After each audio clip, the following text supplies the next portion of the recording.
Sam, nice to see you. You too. And I've been looking forward to this because I know how organized and systematic you are. And for people who didn't see what came before this, I asked you, as I asked many of my guests, what would make this a home run or time well spent? And you said, well, I know that is one of the questions you like to ask based on my research. So let me open my notebook, and you had answers.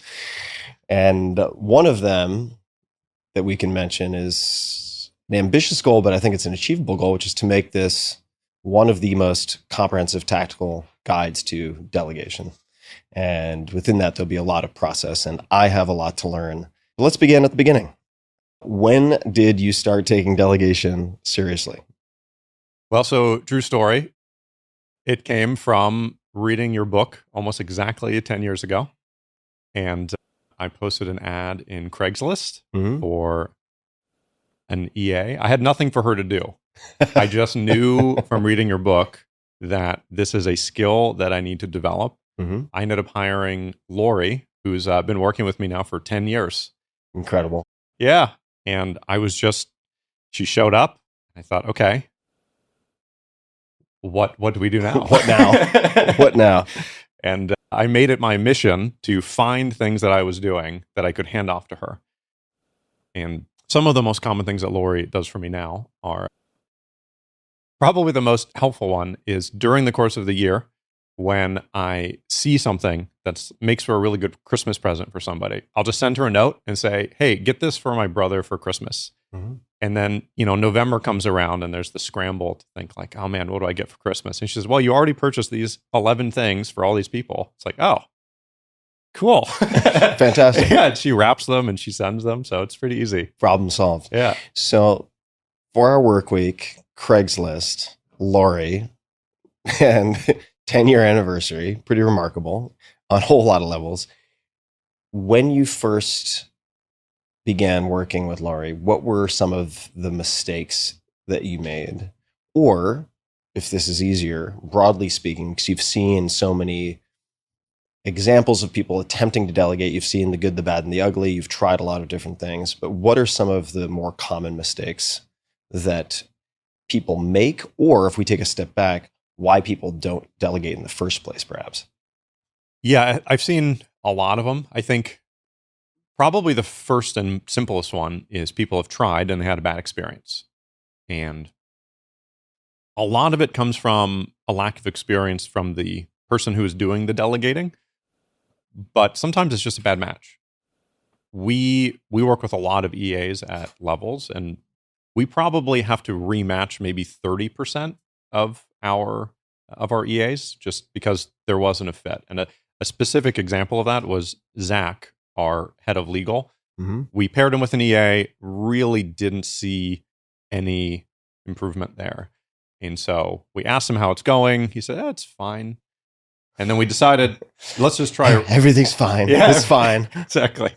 So we decided, all right, let's rematch. Maybe we'll find somebody who had a legal background in the Philippines. So rematch, just so I'm clear on terms, doesn't mean that you're matching that person with another person in the organization. It means let's find an alternate option. Let's just find a different person to be your EA. A whole new process, different people, different background. And then the second time around, it was night and day difference. She understood all the terminology, and his output easily doubled, and his stress levels just really dropped. He was able to manage his time, had way more time for deep work, and it really just improved his satisfaction. So I would say that's a big one, is just if you have one bad experience, don't assume that you can't have a good one. Other reasons, one is imposter syndrome is another one. I'm reminded of a recent conversation I had where somebody was struggling to delegate, and one of the things they said is, well, who am I to tell them to do this task that I don't want to do? And I find reframing is usually a good way to do it. One would be, if I delegated this to you, how would you feel? And they said, well, it'd be really great because it shows that you trust me enough to do this task. And I said, well, by not delegating this to that person, you're actually stunting their career growth, and you're not giving them that opportunity to prove themselves. And so those sorts of reframes can be helpful. That's another very common one. I have a couple more notes here. So I want you to refer to the notes. I want to plant a seed, right, which is where we're going to go shortly. So I'd like to zoom in, zoom out, just to talk about some of the things that make levels different, right? Some of the characteristics that make the company different in terms of process, tools, principles, etc. So we don't have to go there right now, but what other line items might you have? Yeah. So another one is people feel like they don't have enough for a full-time person to do. I feel like this is very, very common. It's very common. They're like, what would I even have them do? And usually when you really push them and they finally get one, they say, why have I been waiting so long? Yeah. This is so much better. But a big part of it is remember that they are working for you to help you be more productive. And where a lot of people struggle is they end up creating busy work when it's really not useful for either person to be doing work that is not adding value. So if you find yourself in that situation, just say, hey, I only have 20 hours of work this week. Read these books. Mm-hmm. Take a vacation. Just something that they can do. It's like, hey, do anything else other than create more work for me. That's really the way that the relationship needs to go in order for that to be effective. Mm-hmm. Are there any, we're going to bounce around a lot, yeah. and we are going to zoom out to the company level in a second, but read these books. Are there any books that you strongly recommend or require as reading for two groups, people in the company, so employees, and then EAs of people who work in the company or your EAs? We don't have a required reading list for the EAs. We have a strongly recommended reading list for a lot of people at the company. All right. And what does the strongly recommended reading list look like? So we have a team book club every month where we read these books, and we've been around long enough to where we've recycled some of them and they've come back up. Some that really come up a lot are No Rules, which is the book on Netflix culture. 15 Commitments of Conscious Leadership is another one, which I know you're familiar with. Yes, indeed. Another one that I know you're familiar with is Nonviolent Communication, which really should just be required reading for all people. For all humans. Yeah. I have found one sticking point with that book is the title. Mm-hmm. Like I recommended it to a friend who had the exact situation that this book was meant to solve. And he said, well, the problem I'm dealing with doesn't involve any violence. It's like, no, it's not the point. It's about non-threatening communication. It's about how do you have these conversations without triggering that fight or flight mentality. Yeah. So great framework, not the best branding. Yeah, exactly. I'm going to explore this a little bit more, and there may not be much to explore, but if you were to have your EAs read books that you think would aid them in their capacity in being a remover of obstacles, a smoother and creative process, perhaps, are there any that would come to mind? Maybe they're the same books. I mean, who knows? It would probably be something process oriented. Mm-hmm. Like the Checklist Manifesto. Yeah, something like exactly. Something like the Checklist Manifesto would be a really good choice for that, where it's just like thinking about process. Mm-hmm. I've been thinking about rereading that myself. I actually had that book face out on one of my bookshelves for several years just to remind me, keep it simple, stupid. Like you don't need to. Yeah. Doesn't need to be improv jazz every day. Definitely. It's a short read too. It is a short read. All right. So company levels. Yeah. What are some of the things that might surprise people out there who have image A of what a startup or a company looks like?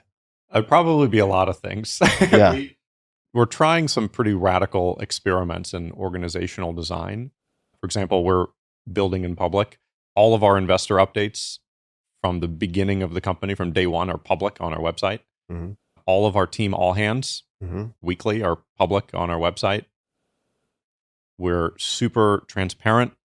There's a phrase that we took, I think this might be from Netflix, which is treat people like adults. Mm-hmm. And I would say a lot of our values as a company are really downstream of treat people like adults. Mm-hmm. When thinking about company culture, what that means, I really think that it means It is the set of assumptions you can make about the other people around you that you work with without having ever interacted with them before. Mm-hmm. If you can make the assumption that they are not going to gossip, that they are going to close the loop on your communication so you don't have to set reminders for yourself. All of the things. Can you give me an example of that? Yeah. So the closing the loop would be something like when you deliver something, you then send them a message saying, I completed this task. Mm-hmm.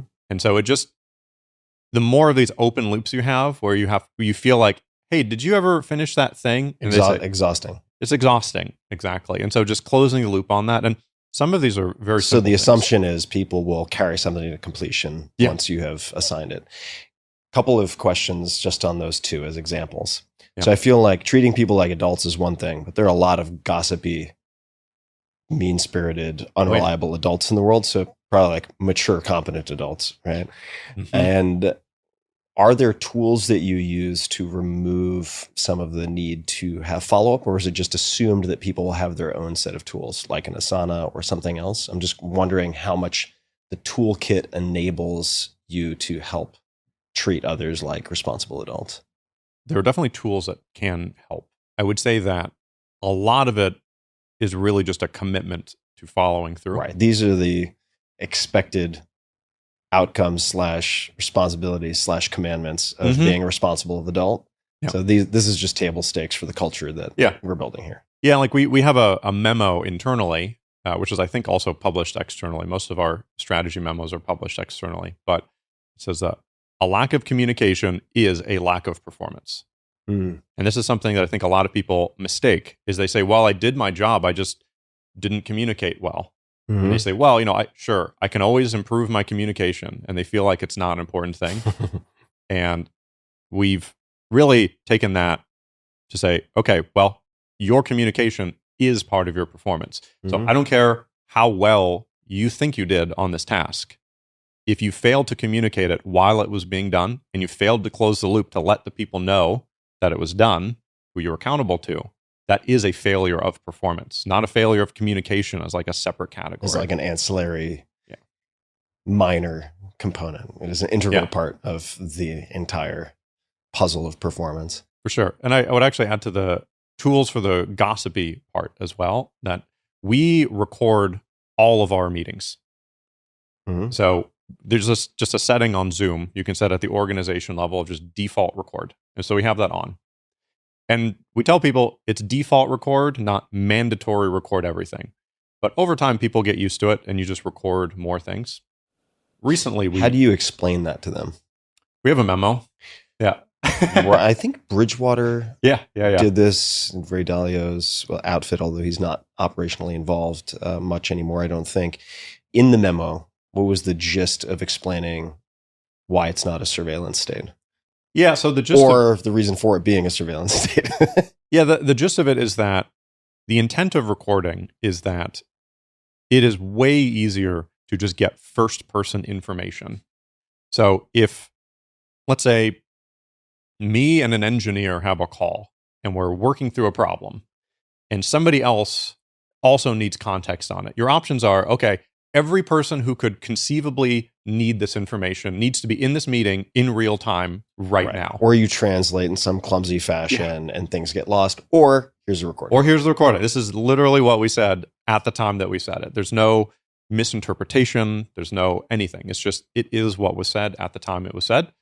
And there have been many, many times where that has been a useful resource. We've actually taken this a step further recently, where we now default share all meetings, including one-on-ones. That doesn't mean that you're required to. If something comes up, if you say something you didn't mean to say, this is not meant to be like a gotcha thing.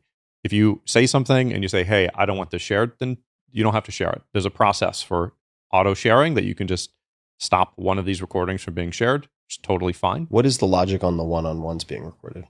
So the one-on-ones have been recorded for a long time. It's the recent change, which was in the May, sharing. is the sharing. Yeah. And it's because the intent is that it's a forcing function to prevent gossip.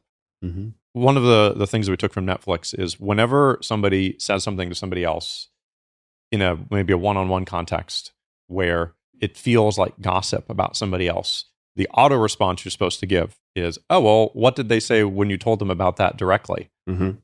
And if you don't get a good answer, that's a problem. And they have enough, from at least what I've read in the book, enough antibodies in their organization to prevent that from becoming commonplace. Mm-hmm. The nice thing about recordings is that it is the forcing function. That one-on-one, unless you say otherwise, is going to be shared with the team. Mm-hmm.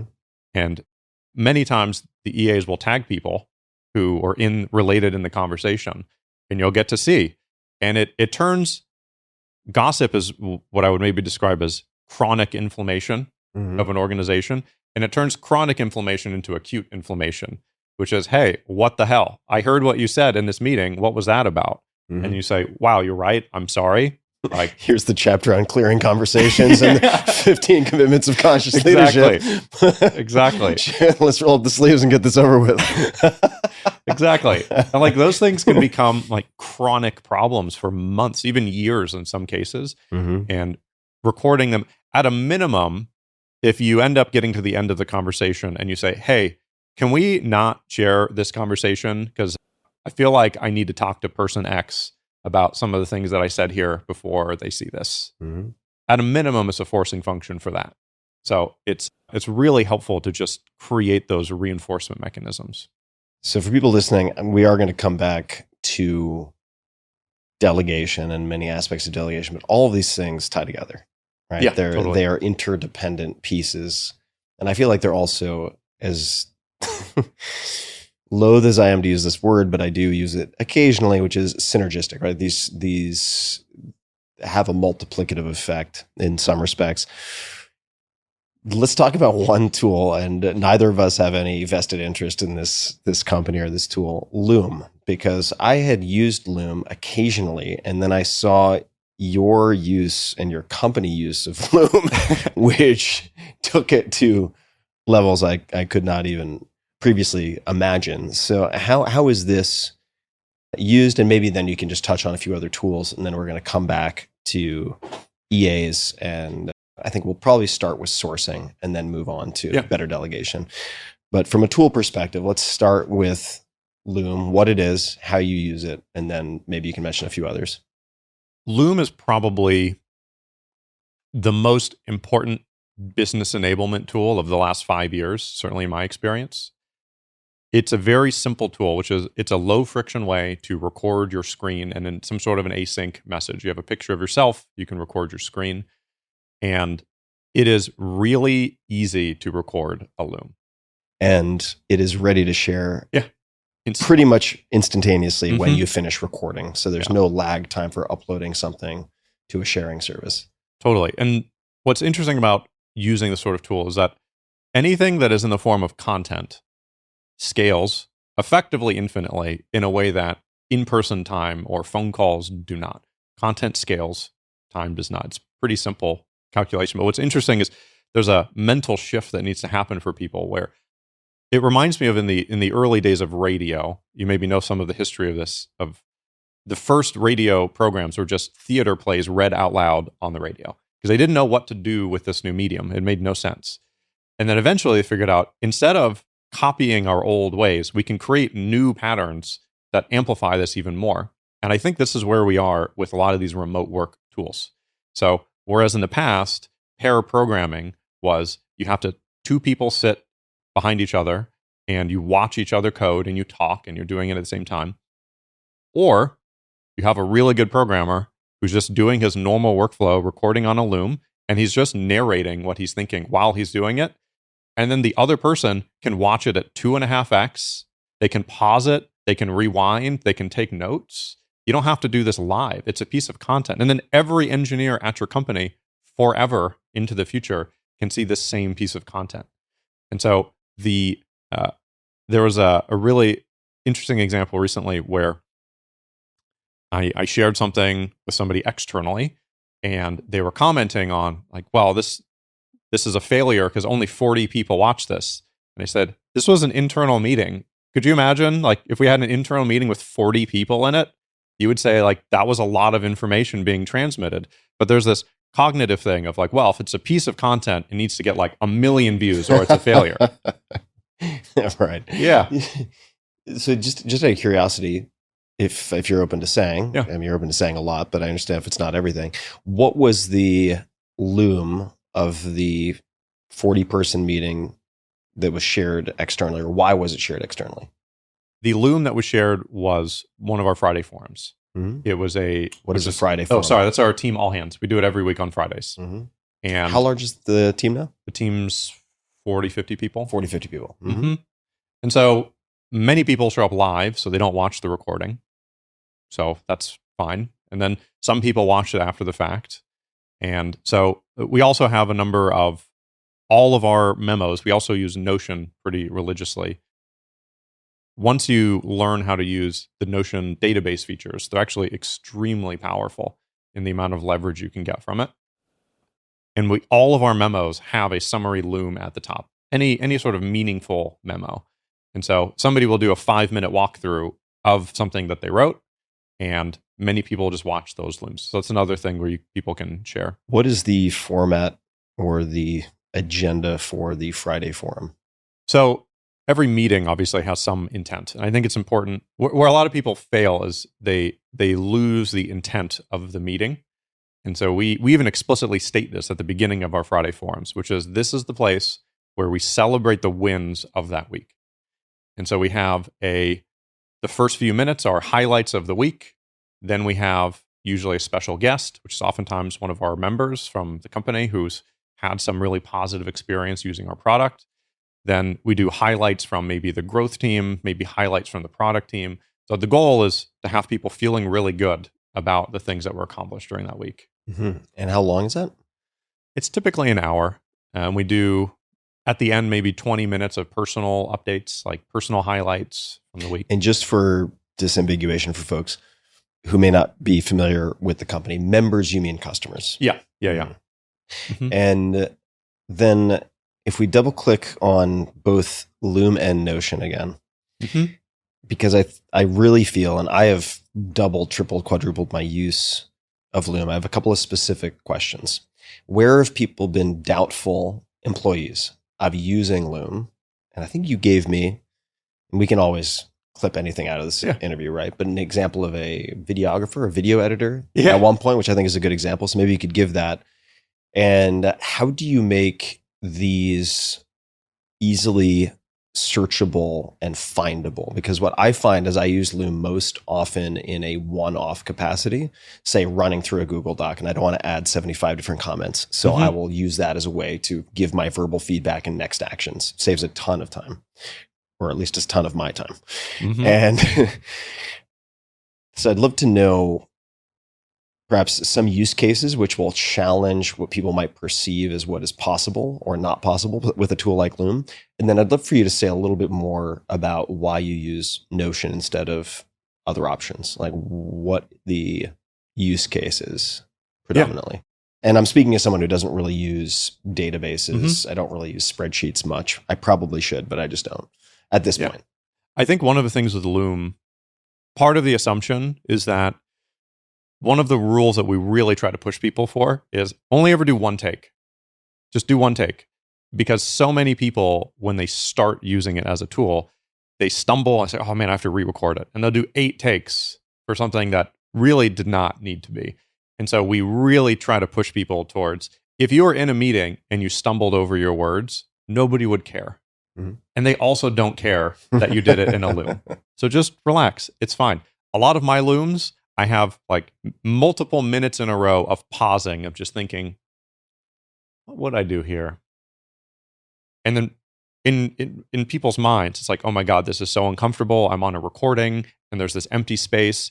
You know, what are they going to be thinking? Mm-hmm. But if you're in a meeting, that would be totally normal. Mm-hmm. And so one of the things that we do during our onboarding, I believe it's now week 3 of our 1-month onboarding for new employees, is the entire week, third week, is async week, where you are only allowed to do verbal and video recordings for communication. You're not allowed to write anything. You're not allowed to type anything. So if you want to say, hey, great job, you have to record an audio note and you have to send that. Or you have to do a Loom of yourself saying, hey, that was good work. Thank you. And then that's it. And just get used to that. How do they send the audio note? So Loom also has an audio feature. I see, audio only. Yeah, I think it might only be on mobile, but you can do an audio note on Loom mobile. And yeah, it's really, really uncomfortable for people. This is why the forcing function was we had to make this part of onboarding because it was so strange for almost everybody. So what would you say to folks, and then maybe we'll talk about the video example as another training tool. But what would you say to people who have the visceral reaction of, I'm very fast at reading, video and audio memos are really slow?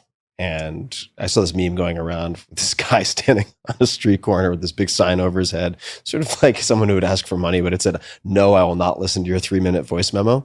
So how would you address that concern that this is just going to end up taking more time during, let's say, an async week? And maybe that's okay because you're really just trying to force people to get used to working asynchronously. But what are your thoughts? I mean, that's definitely the case. There's no perfect medium. The medium matters depending on the message that you're trying to communicate. And so long form memos should be in writing because you're going to skip over, you're going to find the parts that are relevant. Writing is a tool for thought.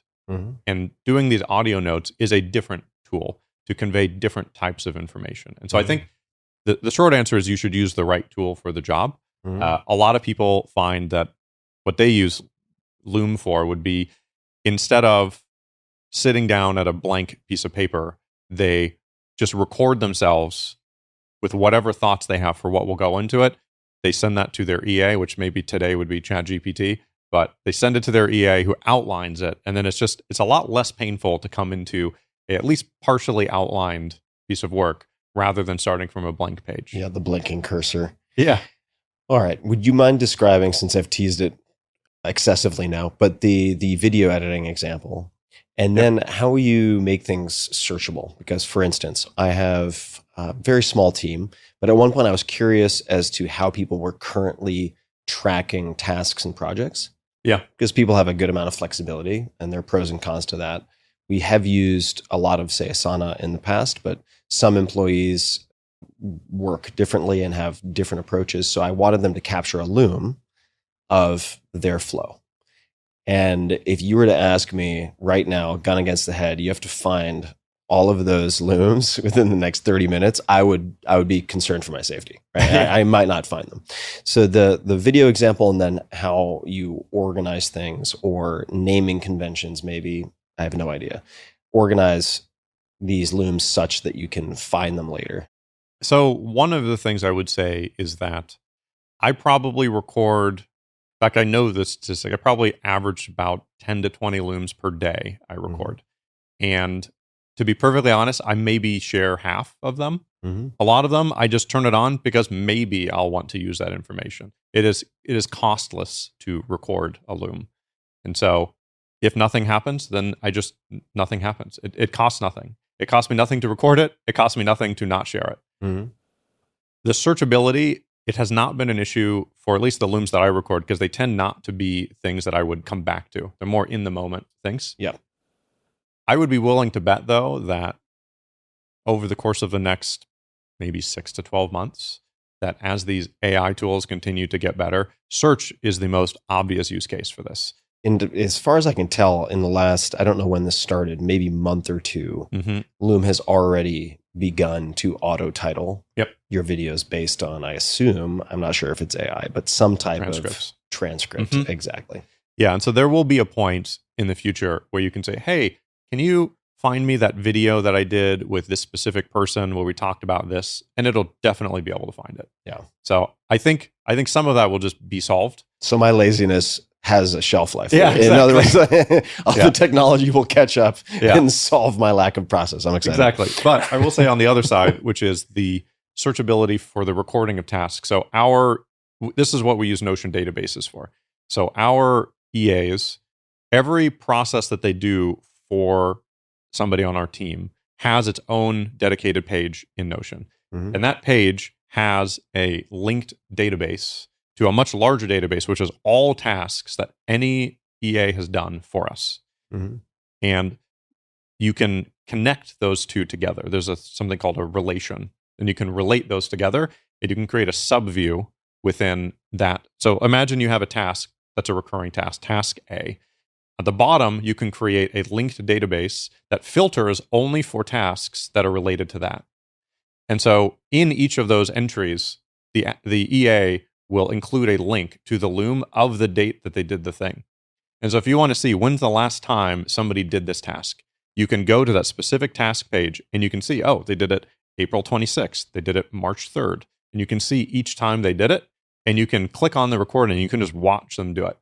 And this is most useful for one, it's just knowing that it's there. Mm-hmm. If you say, hey, did that get sent? Yeah, there's proof of work. Proof of work. Did that get sent last week? You can go there, you can see that it is, and it's just reassuring to not have to reach out to them and make sure. The other is whenever there's a bug in the process, where this happens often, somebody gets a message, you're like, that's weird, because why would they get that? You can look at the process and you can see, oh, because they pulled the information from here and they didn't know that I was actually communicating with them over here. So they thought it was one of these kinds. And so you can just say, hey, I saw that you did this, not a big deal, but next time check both of these sources and see which one's most recent. And then they update the process and you don't have those issues, as opposed to just ambiguously having it fail and not knowing why. Yeah. Easier to debug. Yeah. Video. Yeah. Oh, yeah. So there's so many good examples of this. And I'm open to more examples. We're not in a rush. Yeah. There are so many good examples. So one of the specific tactical things that I always recommend for people for getting better at delegating is just workflow recording.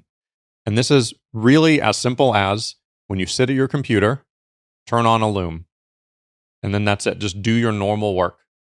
And the specific example was Tony, who runs multimedia for us. He was doing a lot of video editing, and Josh, who does our Friday forums as well. They do this whole process of video editing, of creating the slides, and almost everybody in their own role says, nobody else could do this. It's way too complicated. You got to pull from here, you got to pull from there. And I think almost everybody overestimates the complexity of these tasks. It's really just pattern matching. And if you record your workflow doing that. True for most tasks. Yeah, it's true for most tasks. Like for multimedia, he was saying, well, how are they going to know what 5 items from this interview are the most interesting? How are they going to know that? And then how are they going to know to edit and cut those in this particular way? And then it turns out you record yourself doing that 2 or 3 times, and then an EA can replicate that with 90% accuracy. And this is with some type of casual running commentary. Yeah. Mm-hmm. Sometimes not even. It's just doing it, and just they can just see what you're doing. Okay, well, he went to this place, he went to that place. Mm-hmm. Almost everybody that does this is surprised at how quickly somebody can match whatever pattern it is that you're doing. Mm-hmm. And there's a lot less secret knowledge than people expect. So coming back to EAs and sourcing. So how many EAs would you say work with you and your employees? I think I personally have 4 right now that just work for me doing my task. I think we have maybe 20 in the whole company. All right. So what are the options, or the better some of the better options for sourcing EA talent? Mm-hmm. And the follow-up, because I like to just put things in the hopper so you can gestate.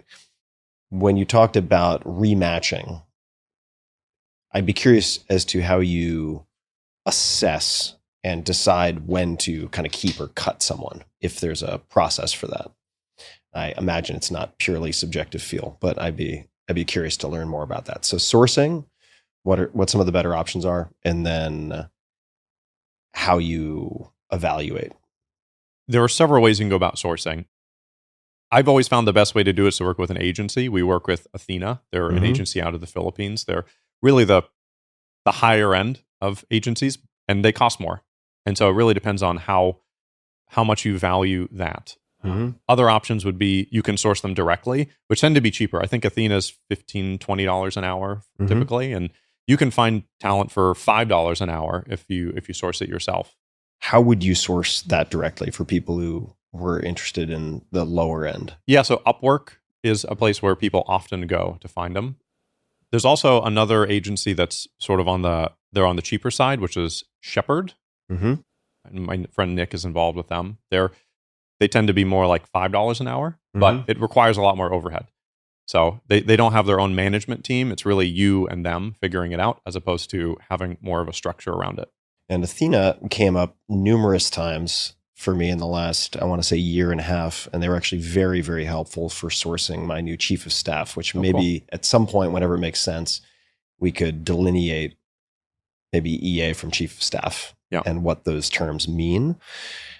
And in the case of sourcing through Athena, those are all full-time employees. Mm-hmm. Yeah. How many of them are dedicated to one person as opposed to spread across multiple employees? We have this concept of an EA pool where it's just available EA talent for whoever needs a specific task done. Over time, they become more and more dedicated as a specific person needs more consistent resourcing or as context becomes more relevant. We recently shifted one of our EAs to full-time on product support, who was in the EA pool, but we just have enough tasks now in product that it makes sense to have a single person with dedicated context on that. So I don't know the specific numbers. I would guess we probably have 15 dedicated and maybe 5 in the general pool at this point. And how do you think about, and maybe it's 100%, say Athena / overseas, that type of EA or support staff versus those who are in the US or in other locations? Yeah, one of the biggest challenges that often happens overseas is the time zone difference. The interesting thing about the Philippines specifically is that there's such a large contingent of people who work for US companies that there's effectively a subculture of people who just live like America time zone hours. So that tends to be less of an issue, or at a minimum, there's significant overlap in lifestyle. I would say that it really depends a lot on what the tasks are that you need. And this actually does, I think, tie into the chief of staff question, which is there's this spectrum of declarative and imperative of what you would expect from somebody. And so declarative being, go write a growth strategy. And imperative is, here are the tasks that I need you to do consistently over some time period. And there's a spectrum between those two. And a chief of staff is somebody where you say, we have this problem, go solve it. Where an EA tends to be somebody where it's more consistent tasks, like scheduling is a common one, which I actually don't really do. I use Calendly. I think that's something that you can just offload to technology. But it's those sorts of things where it's more, I don't necessarily want to say routine, but that might be a better term for it, is things that happen consistently. They're also very explicit, right? Yeah. They're sort of discrete, well-defined tasks. Exactly. And they tend to be things that are done consistently over time. A chief of staff, you really don't want a chief of staff to be stuck. I would describe it more like a gardening role. Chief of staff should not be the person who's doing a lot of the stuff that you're doing that's just sort of keeping the lights on. They should be somebody that you can trust to take on more meaty projects.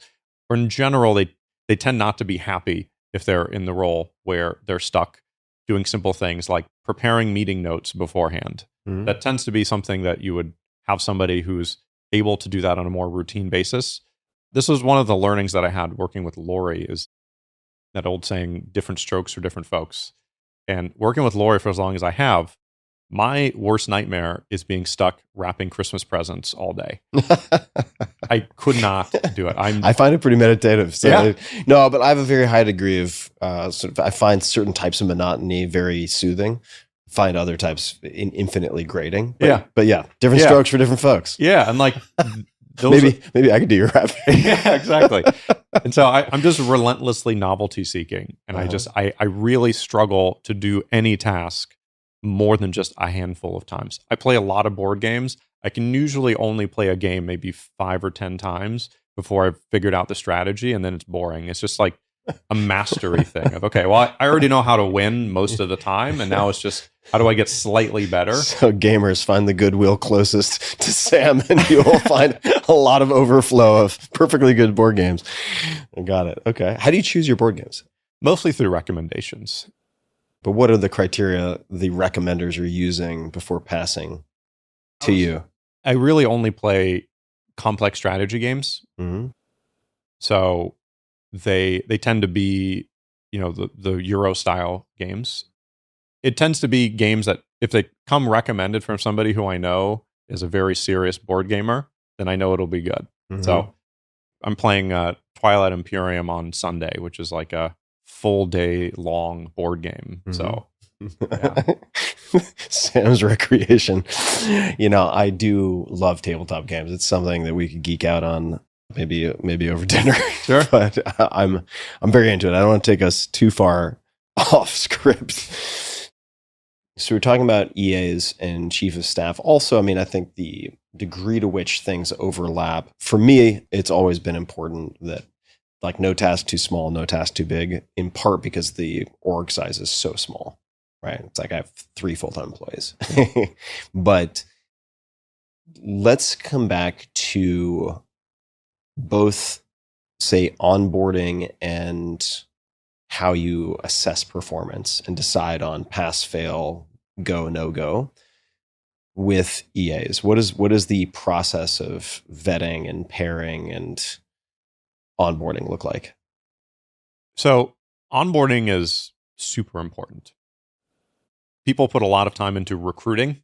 Mm-hmm. They'll put $50,000, $100,000 into hiring somebody, and then as soon as they start, they just like throw them into the deep end and hope for the best. And so having really good onboarding is super important to that attach rate of people really being able to work effectively. Mm-hmm. Attach rate is, I guess, is that the same as retention?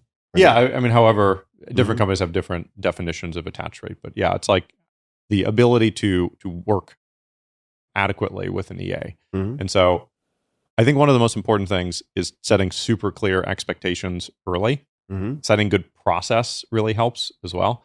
Something that we look for is proactivity. Somebody who goes out of their way to reduce your workload instead of somebody who creates work for you. How do you test for that? Can you test for that in the vetting process, or do you have to kind of wait and see? You might be able to test for it. This is one of the benefits of working with an agency is they get to know what you need. Yeah, and specifically Athena was started by Jonathan from Thumbtack, and his whole thing is 10x delegation. So they have a whole internal training program to try to make them be more proactive, as opposed to hiring somebody who's completely fresh and you have to teach them all of these things. Mm-hmm. So this is the trade-off of time. You can train somebody up and it would be less expensive, but it requires more overhead at the beginning. Mm-hmm. I think the nature of how you train them and how you set these expectations, one of the best ones, this is another tactic, is the playback, which is you set a task and you say, repeat back to me, and this is almost always done in a Loom, repeat back to me how you will do this task. Mm-hmm. And oftentimes when you're just getting started with somebody, they'll propose how they're going to go about it, and it's completely wrong. And that's okay. Mm-hmm. And you say, okay, that's good to know. This is how I want you to do it. And going forward for these kinds of tasks, I want you to do it over here. And then they repeat it back to you, and you say, great, that's right. Mm-hmm. Is there any type of, I guess, threading for Looms? How are you, because this is all you do it frequently async. Yeah, right? It's frequently async. So how are you communicating these Zoom, not Zoom, I'm definitely not the first person who's done that, Loom links? So you do it in threads, but it wouldn't be in Loom specifically. You do it in emails, or we ended up building our own internal communications tool because we're really not happy with Slack. Slack it's a slot machine. Mm-hmm. It is the opposite of what you want in a workplace communication tool. So wait, what do you mean by slot machine? As in, it has the same dopamine loop as Twitter. I see. It's like you feel like you have to compulsively check Slack. Yeah. Because it's like, oh, is there a new piece of information that I want to check? Mm-hmm. And there's a lot of data on this. Rescue Time did a study that I think most tech workers can't go more than 6 minutes without checking their communication tool. And a lot of that is because of Slack. And they're just constantly checking. Like they're trying to write code, but they have this compulsive need to, I'll just check. Oh, there's new information. And Rescue Time, little known fact, way back in the day, one of my first ever angel investments. Is that right? 100 years ago. Cool. Yeah. It's great mission. I want to talk about information inputs. Yeah. This may be a good place for a sidebar on this. So, avoiding slot machines, news sobriety. Yeah. The term I've used, which I think is probably quite similar, is sort of the low information diet, right? But what is news sobriety, and what does that mean for your day-to-day, month-to-month experience? I've been fully news sober for almost 10 years. Mm-hmm. And I read Ryan Holiday's book, Trust Me, I'm Lying, that really frightened me about the state of the media and convinced me this was originally just a 1-month experiment. I said, for a month, I'm going to consume no current events in any form. No news, no television, no articles, no social media. And instead, I'm just going to try a 1-to-1 replacement of reading books during that time period. And I read 8 books that month, which was more than I probably read in the previous 5 years. And everything about my life was better. I physically felt different. Like, I felt less anxious during the day. And it was interesting when you have that separation for long enough. I have friends who are panicked about something that they heard. And I would find myself asking, but does that matter? And it's like, wow, I would have been in the same frenzy if I was paying attention. And it really doesn't matter. Almost none of these things are important. So how do you, and maybe that is the answer, but I'm curious, since I've received this answer when implementing this to probably a lesser extent, the question of like, how do you stay informed? Aren't you worried that you're missing important things or some variant of that? I have my own way to respond to that, but I'm curious how you respond to it. Yeah, I think it is one of the coups of the news industry broadly that they've managed to convince people that watching the news is what responsible citizens do. In much the same way that the orange juice lobby convinced people that orange juice is healthy because it has vitamin C, even though it's really almost indistinguishable from a can of soda. It's just they've convinced us that this is what responsible people do. They read the news, and it's really trash information. I'm usually extremely bad at trivia night, which surprises a lot of people because I read a lot of books. But the reality is that my retort is that I just don't know trivial things. So I'm bad at trivia. It's always, who's Kim Kardashian dating now? I have no idea, and I really don't care. It's like, what place in the world had this thing happen? I don't know. If it was important, it'll eventually end up in a book that I will read. But it is exceedingly rare that an event happens that makes any difference to my day-to-day experience. So practically then, and tactically, does that mean you have no social apps on your phone? What are some other features or lack of features that are a consequence of the news sobriety? Yeah, so I don't have social apps. I have profiles on a lot of them. I used to have a problem with Twitter. And so I created some buffer, which is I don't have access to my own Twitter account. My EAs have access to my Twitter account. They have my password. If I want to post something, I send it to them, and then they post it. And then I don't get that dopamine feedback loop of, oh my God, X number of people liked my post. Because also they don't care. There's no ego attachment from them on how well my post did. And so they will look at my notifications empirically and just say, hey, this might be something that you want to respond to. And they'll screenshot it and they'll send it to me. And they'll say, hey, do you want to respond? Or all of my DMs on Twitter are managed by my EAs. All of my LinkedIn messages are managed by my EAs. What are your rules for managing any of those accounts? What are the criteria for flagging or not flagging? This is another one of the tactical things, which is semi-automation, where there are a lot of things that you can do where people are often afraid to give access to somebody like an EA to manage their social media account because they think, what if they post something? Or what if they do X? But you can always semi-automate, which is they take a screenshot and then they propose what they think you should do. And they'll say, I propose that you just like this tweet.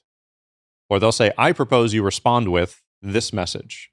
Or I propose that you respond with this message. And over time, you get better and better at teaching them what, it's like you can just ignore that one, you just delete it. Or you say, oh, yeah, I actually know this person from this other place, which you can find in this other category of information. And I tend to respond with something like this. Mm-hmm. And over time, they get better to the point where I'm probably at like 95% of the messages, I just say yes. Mm-hmm. And it's very, very simple. But I don't trust them enough for them to 100% fully automate all responses to things. But their proposed recommendations are generally good enough now to where I just say yes to most things. I want to highlight something, and you can correct me if I'm getting this wrong. I don't want to misrepresent. Well, I'll speak for myself, that I think it is frequent for people who want to maximize or optimize, fill in the blank, to look for areas where they can remove or reduce friction. But the opposite is really valuable. Where can you add friction such that your lesser self doesn't hijack your behavior? Right? So that'd be a good example. And I don't have any social on my phone right now except for Instagram, because I use it to interact with a handful of my friends. But by and large, that is not a part of my life.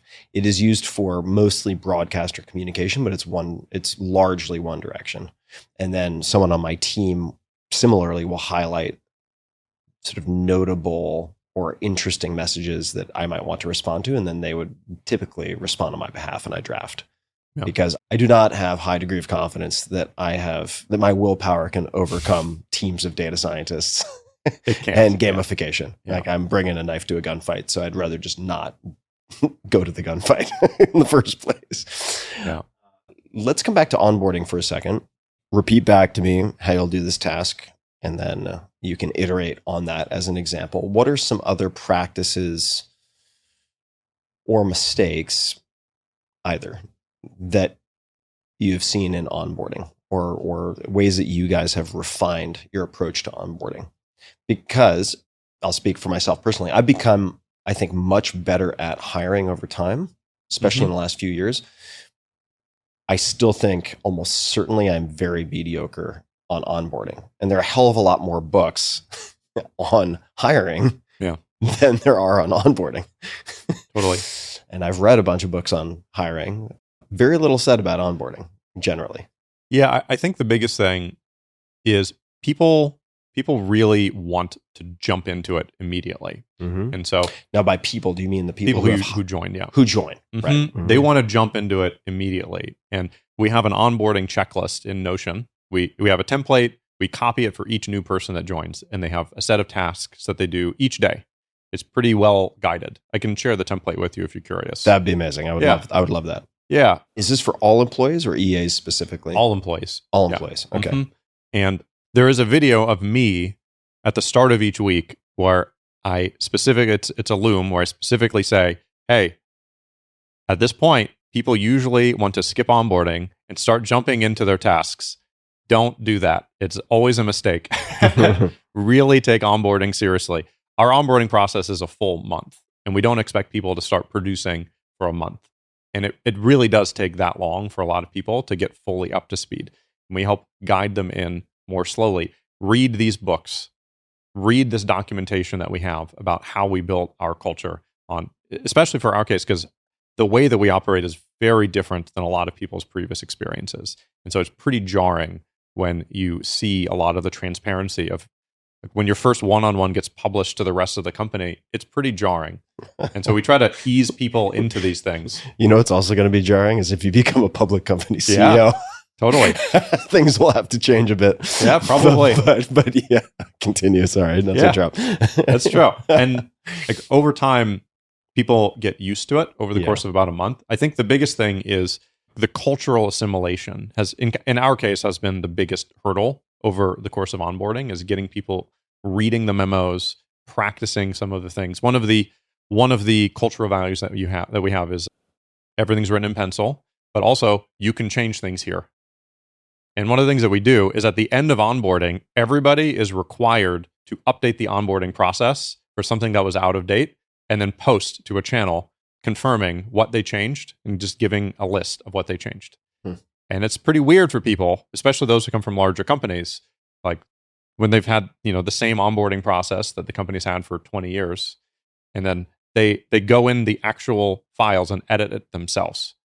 Like, I'm a new employee. Who Is am I? there always stuff out of date, or do you throw in like favorite with an OU just to see if people catch it? There's always something out of date. Like there are maybe 50 items in this, and sometimes we deprecate an old memo and replace it with a new one, or there's some new piece of information that came about that people add in. This ties into one of the concepts that I bring up a lot in the company is organizational entropy, which is any artifact that you produce immediately starts rotting the moment that you have created it. It's like driving a new car off the lot. Yeah. The moment that anything is published in the company, you write a memo, it is already rotting. It is already going to be out of date. And so the concept of entropy is it is always increasing. And so the only way to keep entropy at bay is you have to add more energy into the system. So you have to create reinforcement mechanisms for any piece of content that you have. If you have a database of all your memos, you have to check them every once in a while to make sure they're up to date. You need to create more energy, always has to go in order to keep things fresh and functional. What are some of the key, this is going to be a cheap question and I recognize it in advance, some of the key modules of those 50 that people may not fully appreciate, maybe from the outside looking in, if they did a quick scan? Are there some where you're like, you should pay particular attention to any of these, or some that you might draw attention to? I ask people this quite a lot, authors. I'm like, you've had this book out for a year. What are you bummed people didn't pay more attention to, right? That kind of thing. Some of them are very specific to the way that we operate, which is async week is a good example of video and audio only for an entire week, because we have to force people into that so you can get comfortable with it. Other things around just cultural assimilation and setting clear expectations is, I think, that might be something that is universally important. I think another one that's probably underinvested in, at least for remote companies, is setting aside real committed time to talking to all the people that you will likely work with. Having a 30-minute interaction with somebody when you're in a remote company early on has a huge impact on your ability to work with that person later on. It just lowers the barrier for, hey, I need your help with something, versus I don't know who this person is and I don't know what they're going to think about me. And so we really try to make that a priority within onboarding as well. And that's probably universal for remote companies. And we've been remote from day one. So there is a tactical guide to working with EAs, how to make delegation your superpower. This piece that in your very beautiful, meticulously prepared notes, I got to say, this is kind of my dream type of guest where you're like, wow, okay, this is you. If you were drafting, I would feel very confident if you were drafting my responses for LinkedIn. It's very, very well put together, and like the flow, everything is well thought through.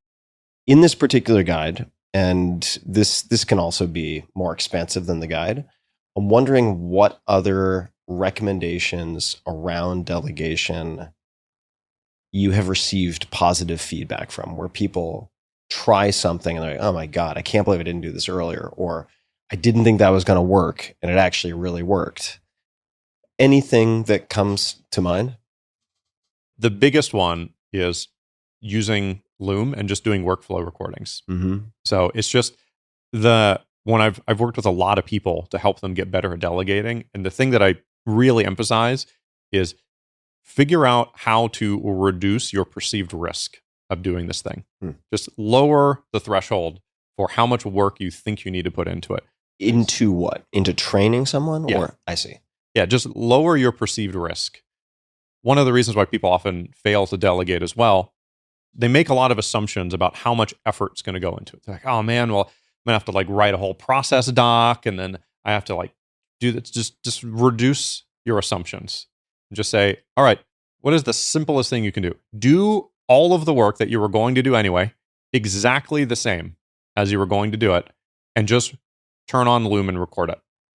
And just try that. It's effectively zero effort, zero cost. And you can have a 3-hour Loom and just share that with your EA and say, is there anything in here that you think you could do that would help me? And almost every person that's done this is amazed at how many things come out of just a simple workflow recording like that. So just figure out how to lower the perceived risk of it. And what's nice about this is something that's different about remote versus in person, is that when you're remote first is a concept that I think GitLab came up with, which is whether you're in person or not, you have the same principles as you would if you were remote. And if you're remote first, everything that you do is on a computer, and it is therefore necessarily content if you want it to be. And so typing at your keyboard could be content if you wanted it to. It's like a Twitch stream of your actual work, as opposed to something that you're doing in the real world where you don't have that. If you're on a Zoom call with somebody, that could just be content in a way that it wouldn't be if you're going on a walk. So really leaning into what's possible with this remote work style. Not just reading the stage play exactly into the radio mic. Yeah, exactly. If you really lean into what's possible with the everything is content model, the amount of leverage that you get is much, much higher. And this is the shift, is that people are not super comfortable with that yet. Like I've been working with Cosima, who runs product for us, and she's been just really getting used to, there's a lot of process Cosima? Cosima, yeah. It's like, Cosima. Yeah. Great name. Yeah, she's been trying to figure out how to offload some of the tedious things in product, where it's like, make sure these things are up to date, shuffle tickets around, like do set reminders for things, which often is what product managers do. And we're figuring out how to offload those to our EAs so that the product people can spend their time doing higher leverage things like strategy and much longer term thinking. And it's been interesting to see how she's overcome this as something where it's really uncomfortable to just record yourself doing your work. That is a big hurdle for a lot of people, is just turning Loom on for 3 hours. Well, I wanted to ask you that. So to play devil's advocate / myself, I imagine bringing on an EA. This is someone I don't know very well. And I would have, and I want you to disabuse me of this, or to at least to attempt. Be like, if I do a 3-hour Loom, I'm going to be getting into all sorts of sensitive stuff. Yep. And then maybe if I were to try to create another objection / type of resistance, it would be, I'm just going to be doing probably a bunch of random stuff. I mean, people who've read my books and so on might imagine like every day is just this like surgical Tron race where I'm just threading needles and it's just this like masterful Iron Chef display of performance. That's not what it looks like. Yeah. Right. Even on my best days, it's like, looks like I'm either watching paint dry, or it's a lot of juggling different things. So I would be like, I'm not convinced this is going to be super helpful. And I might have concerns around privacy or security or whatever it might be. Yeah. I can't be alone. What are your thoughts on that? I mean, I think maybe out of the box, you are probably much more embracing of like full transparency and public sharing than I am. But I would imagine there are some people who come from maybe a different company or a different experience who would have maybe similar thoughts. I'm not sure. But like, what would you say as my podcast guest / involuntary therapist? I think a big part of the answer is that the worst case scenario is you turn on a 3-hour Loom and then you delete it. Like, right. That is, it's not a live stream. No, it's not a live stream. Yeah. And that's the thing that people really struggle with is like the first assumption is if it's recorded, it's going on the front page of the New York Times tomorrow. And then at some point you just realize that it's not. Yeah, it's so stupid. It's just like, now that you say it, I'm like, yeah, duh. Like it's so obvious. Yeah. And yet, right? It's like, okay. It's like worst case scenario, you delete it. Or even more realistic, you just don't share it. Yeah. Like it's like, I don't know. I went over some weird things in there. I'm just going to not share it. And then you don't. Here's a technical question. Can you blur, if for instance, I've had this experience where I record a Loom, it's a really good Loom for an external party, and then I notice like, shit, like I have a tab or something open that displays some sensitive, or like my iMessage is off to the side, but I did a full screen recording and it's like, I don't want to compromise the people I'm communicating with in that way. Do you have the ability to blur or crop or anything like that? You can edit within Loom. I think they might have introduced a blur feature somewhat recently. Yeah, or just a cropping capability. Yeah. I'd have to check. That would be very useful. Yeah, they might have it because they have an editor within it. If not, there's definitely, like our EAs do this already. For our Friday forums, we sometimes have sensitive information in there that we don't want to share publicly. Sometimes it's, the most common one is something related to a third party that they don't want shared. And so we still talk about it as a team, but then we cut the audio for that part and we blur out anything written about it. And so there's definitely a capability to do it. It's either done in Loom or it's done externally, but it's not that hard. Okay. So we're going to weave back to Calendly because we were kind of joking / seriously discussing how a lot of people get offended with this tool, but that is the micro level. I don't want to go immediately to tools, although people might think that's where we're going next. To-do list to calendar. Yeah. Could you explain this transition or what that means to go from to-do list to calendar for you? This is probably the single most important tactic in time management for me personally. I tend to be overly optimistic about how much I can achieve. Okay, can I pause for 1 second? So my ex-girlfriends have always found this hilarious because I'll be like, okay, it's Friday, it's 2 p.m., we have a dinner at 6. Over the next 4 hours, I'm just going to do A, B, C, D, E, F, and G. And my ex-girlfriends who I've been with for any period of time will look at me and they'll say, you're never going to get all that done. Yeah. I've seen this before. There's no way you're going to get even half of that done. Yeah. So yes, please continue. Yeah, totally. And I've worked with a lot of people on our team, people who are friends of mine through this. And the thing that almost always happens is they have this long to-do list and I say, all right, here's what I want you to do. Take everything on this to-do list with the dates that you think they'll get done by, which is usually this week or next week. And I want you to just put them on your calendar with the amount of time you think it's going to take. And then we'll have another follow-up call next week and we'll see what happens. And then we have the call. And then they say, this process doesn't work. I say, why is that? So, well, I tried to move it over there, but there isn't enough space in my week to fit all these items. It's like, yes, that's the point of the exercise. The point of the exercise is there literally is not enough time. Your time is finite. And the number of digital items you can add to a to-do list is infinite. You are working with the wrong constraint, which is like the amount of items you can fit in a database row, as opposed to the number of things that you can fit in your finite time of your calendar. And so we then work on, all right, you probably need slack during the course of the day. Usually like 50% is a good target because things come up. Oh, I see. Not the tool Slack, but space, extra space. You need extra space in the day. And so we work on things like, for me, I process a lot of email. I probably do. And when you say you need space in the day, could you just briefly say more about that? Because the way I'm hearing that is that you have 50% of your time open. But I'm not sure if, now is that, for instance, like tomorrow you would have 50% of your time open, or does that mean that in advance of scheduling other things, like 3 weeks from now, each day is 50% open? It's generally 50% open, just fully. Got it. Okay. And as you get better at it, I would say I'm probably at 25% open because I've been doing this for many years, at least 5 years, probably longer, to the point where I can estimate how long it will take me to do something with maybe 90% accuracy. It's like, I need to write a memo on this thing. It's going to take me 3.5 hours. And I just know, because I've written so many of these, I just know how long it's going to take. Right.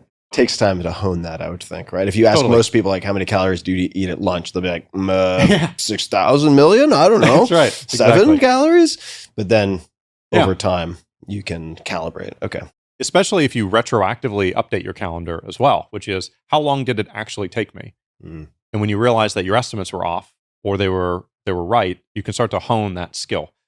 So I always try to have people put it at 50% open space because something's going to come up. A friend calls you, something happens during the day, you get a message that kind of throws you off. The problem is that it's way easier to pull something in from tomorrow into today because you had extra space than it is to have this cascading problem of just like disastrous It's like, then I have to push this to this day. Then the next thing you know, like you have this Tetris game that you're playing a month out because one thing changed in your schedule, everything breaks. These concepts come from manufacturing, where you have this line, whatever the assembly line is. You need to have slack in the system in order to be able to operate effectively, because something will come up. And if there's one thing that comes up that breaks everything downstream, that's a real problem. And over time, as you get better, you can reduce that amount of slack. But 50% is a pretty good goal. So you have, like, my goal for today, I'm going to have a 4-hour block where I'm going to do X. And then I have some time. For me, I know I need to process email or communications broadly for at least 2 hours a day. So I just have those blocks every day. They're just repeated. So when I start scheduling things, it's like, well, I can't actually fit this in, because it's not like I can't do my email, because my role requires a lot of email. And so it's just clear as day. I cannot do this on Thursday. I can do it next week. From a process perspective, then, do you start with, I'm imagining not at this point, but just so I get a really clear understanding. Let's just say you're looking at next week. You have these recurring blocks of email that's already in there. You may have other repeating blocks, and I would be curious to know what they are. So let's bookmark that. When you're looking at, say, the to-dos that will be converted into calendar or not for the next week, what does that process look like? Do you start with maybe a to-do list, and then that goes to your EA, and he or she tries to slot them in for the anticipated amount of time? Like, what does that look like from kind of start to finish? The answer is you just skip the to-do list step entirely. So when I get a new task, a lot of my tasks effectively come in through email. Right. So I'll get an email. And this is also another thing that I worked with a couple of people on who really, really struggled with email. And the thing they struggle with is using their email as a to-do list, which is a very common thing that people do.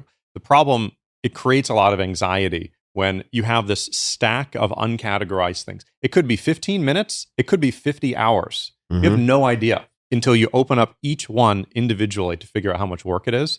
And so the same process of translating your to-do list into your calendar, you can do the same thing with email, which is, I worked with somebody recently where I said, all right, let's open each email.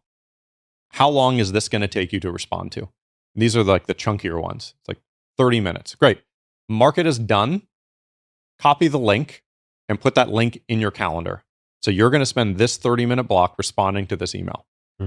What's the next one? That's going to take me a full hour because I have to write something for them. That's interesting. So the clearing of the inbox then is really, in some capacity, scheduling the proper amount of time to reply to these things. So you're not looking at this undifferentiated stack of shit that you are opening multiple times, marking as unread, going back to, forgetting what you read, reading it the 17th time, or whatever that might be. It's a stress thing. Like it is very stressful to have this list of things. It's just an ambiguous amount of effort.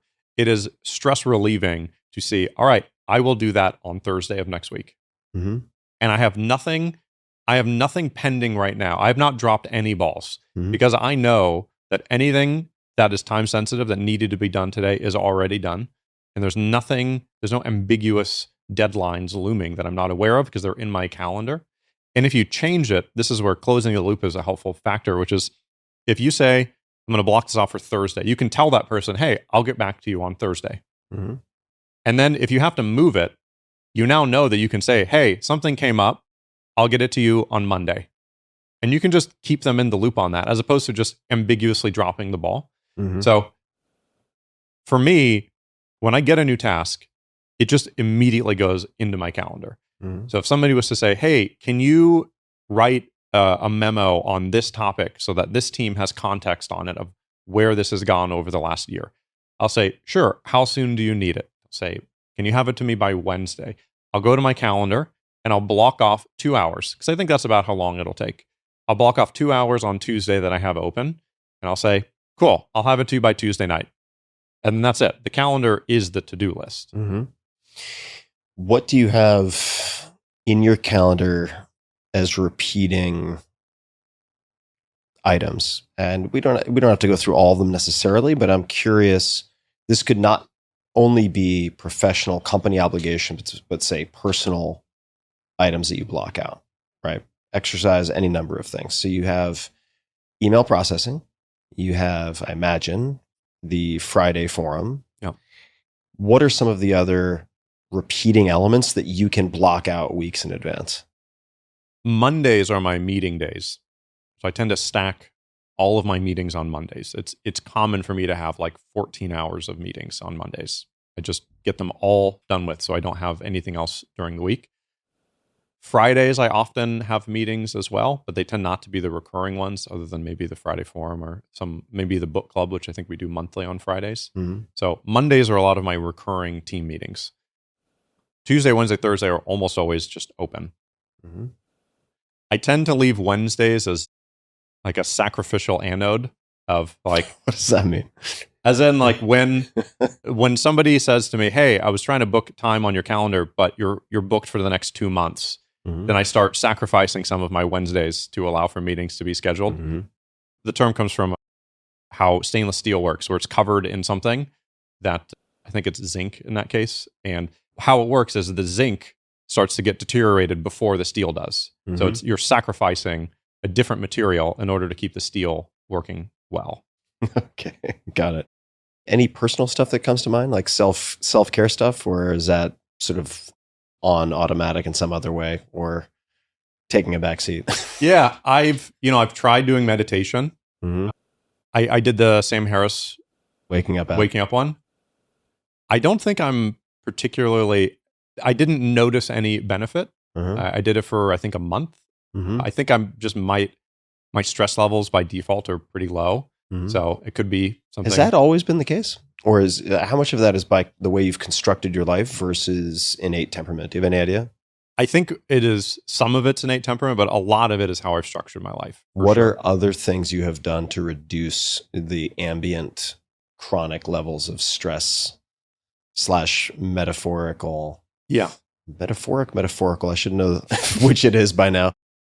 Inflammation. You were using that on the organizational level. Like, what are some of the other crux moves or decisions or fill in the blank that have helped with what you're describing? One of the biggest ones is news sobriety. Mm-hmm. And I think that encapsulates a lot more. One of my personal philosophies is that I do not allow others to impose upon my attention. And so if I am getting information, I would like to seek it out. And I don't want other people to take my time against my will, mm-hmm. or tell me what I should be thinking or focused on, mm-hmm. whether I want to or not. That's been a big challenge. I think almost everyone underestimates how impactful even seemingly trivial information is, of like seeing a plane crash mm-hmm. on the news will make you fear planes subconsciously. It is an availability bias problem. You can know the statistics and you can say that it's safer, but in your mind, if you see it happen or you see something on the news, you assume that it is representative of the world, and it's really hard to beat. There's a really good book, Factfulness. I don't know if you've heard of it. I have heard of it. I haven't read it. Yeah, it's a really good book, which really just goes over, there are so many things that are getting better, and yet almost everyone thinks that those things are getting worse. I got it. It's a numeracy enhanced version of Angels of Our Better Nature. Better Angels of Our Nature, for sure. I always fuck that title up. I don't know if it's a problem with the title or if it's a problem with my brain, but yes, that's the one. Yeah. Got it. Okay, so there's the news sobriety. Makes sense to me. This has been my experience as well. Like, we are not designed, or I should say not evolved, to take on all of the tragedy in the world all the time. That is just, we're not biologically capable, or certainly not ideally suited to handle that on an ongoing basis. Yeah. I think people really underestimate the physical impact that it has. Like, taking maybe an extreme example of, there is information that can affect you physically. Example is, you're walking through the jungle and a tiger jumps out in front of you. Like, your body will physically change based on that stimulus, mm-hmm. right? That's a fight or flight response.